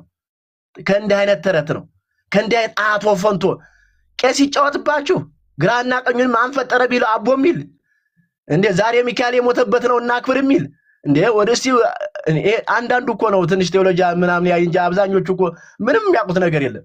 ከተንሰው ከተጸለውት በተንሰው ጸሎት ሰላም ለኩልክም ከማለት ውጭ ምንም መጽሐፍ አያነቡ። ቅዳሴው ላይ እንኳን ቅዳሴ እናነባለን። ቅዳሴው እንኳን አንብቦ በዛው ውስጥ ግጻዊ እንዳዝመች መንፈስ ቅዱስ አያዝም፣ ግጻዊ ነው የሚያዘው። የማቴዎስ ወንጌል ብሎ አንብቦ ሲወጣ ማን ያነበብከው ሲባል እንዴ ዮሐንስ ነው እንዴ ሉቃስ ነው እኔ እንጃ ረስቼዋለሁ ነው የሚለው። አያውቀውማ። የት ያውቀዋል? አያውቀውም ሲጀመር። ያውን በግዕዝ ነው የሚያነበው። ብዙዎቹ ደግሞ ግዕዙን ተነሽና ወዳቂ አንብቡ እንጂ ፍቹንም አያውቁትም አብዛኞቹ ማለት ነው። እና አምልጡ ወገኖቼ፣ እህቶቼ፣ ወንድሞቼ፣ ህዝቤ አምልጥ ከእንዲህ አይነት ተረት፣ ከእንዲህ አይነት አቶ ፈንቶ፣ ከእንዲህ አይነት ቆሻሻ ነውር የተሞላበት መጽሐፍ አምልጡ ለማለት ነው። ተባረኩልኝ። እንቀጥላለን። ጌታ እንደው ሞሽላ አላረገኝ አንዳንዴ እንጂ እግዚአብሔር ልምምዶቹ ገዳም ውስጥ አሁንም አሉላችሁ ፈልጌ ነው። መጽሐፎቿ ብቻ አይደለም አሉ ብዙ ማለት እንችላለን። አያስፈልግም እንጂ እሺ ማን ይናገር የነበረ ማን ያርዳ ይቀበረ ይባል የለ። እንደዚህ የነበሩ ያለፉ አገልጋዮች ሲናገሩ መስማት ወንድሞቼ ይጠቅማል። ኦኬ በጣም ብዙ ሐሳብ ነው ያለው። በተለይ ከዚሁ ጋራ በተገናኘ ከመሳሳሙ ባለፈ የኦርቶዶክስ አንዱ ሌላ የታሪክ መጽሐፍቶቿ እርስ በርስ የሚጣሉት ክብረ ነገሥት በሚባል መጽሐፍት ላይ ከዚሁ ከአባ ሰላማ ፍሬምናጦስ ከሳቴ ብርሃን ከእሳቸው ጋር በተገናኘ ጆኒ ከግብፅ ሀገር ወደ ኢትዮጵያ መጣ ተብሎ በአክሱም ተቀመጠ የተባለው ታቦት አለ። ይህንን ማናቸው ደስታ ተክለወልድ በመዝገበ ቃላታቸው ላይ ጽፈውታል። ታቦት ብሎ በሚለው ላይ በመጀመሪያ ነው የሚሉት እሳቸው የመጀመሪያዎቹ ነው ብለው የሚሉት ደስታ ተክለወልድ ማለት ነው። በመዝገበ ቃላታቸው ላይ የመጀመሪያዎቹ ታቦተ ሚካኤልና ታቦተ ማርያም ፍሬምናጦስ ሰላማ ከሳቴ ብርሃን ከአትናቴዎስ ተቀብሎ ከእስክንድሪያ ከግብፅ ሀገር መጥተው በአክሱም የተቀመጡት የመጀመሪያ ይላል። ልብ በሉ። ሪከርድ የምታደርጉ ደጋግማችሁ ስሙ። ታቦቱ ያውን በሙሴ የሙሴ ታቦት ተብሎ የሚባለው በአክሱም ጽዮን አለ ተብሎ የሚባለው ታሪክ በውሸት ላይ የቆመ የዘመናት ውሸት ነው። አንድ ሰው ይህንን ሊያስተባብል የሚችል የለም። ካለ ይምጣ፣ እኛ ጋር ይነጋገራል ማለት ነው። ኦኬ። ባለፈው ለዛ ቄስ ጥሪ አቅርቤለት በፍጹም አልቀበልም አለ። ታቦትም እሸከማለሁ ብሎ የሚለው ቄስ እሱ ነው። ለምን አይወያይም ነበር? እንዲሁ ዝም ብሎ የሆኑ ጎረምሶች ገብተው ካወሩ በኋላ እዛ ገብተው ይማረ ነው ይሳለ ነው ይቀበነ ማለት አይደለም። እዚህም ላይ ገብቶ መነጋገር ነበር። ኤኒዌይ እና ይሄ በንግስተ ሳባ ዘመን ወደ ኢትዮጵያ መጥቷል ብለው የሚሉት በክብረ ነገስት ላይ የተጻፈው ትርክት ድርሳነ ጽዮን ላይ፣ ገድለ ላሊበላ ላይ እና ክብረ ነገስት ላይ በገድለ ተክለ ሃይማኖትም ላይ ኢትዮጵያዊ ሱራፌ ብሎ በሚለው ዲያቆን ዳንኤል ክብረት በጻፈው መጽሐፍ ላይ እንደሞ አሁን በያስኩት በአቡነ ሰላማ ገድል ላይ ገድለ ከሳቴ ብርሃን ላይ በስርዓት ቁጭ ብሎ ተጽፏል። በሌሎች መጽሐፍት ላይ ማለት ነው። በዚህ አሁን ማነው ክርስትናው መጀመሪያ ወደ ኢትዮጵያ ገባ ተብሎ የሚባለው ምን ይላል? የኢትዮጵያ ታሪክ በአለማየሁ አበበ የተተረጎመው ማለት ነው። ካሜራ ክፈት ኤርሜስ፣ ግለጠው ይህንን የዘመናትን ውሸት። የኢትዮጵያ ታሪክ ከመጀመሪያው እስካሁኑ ዘመን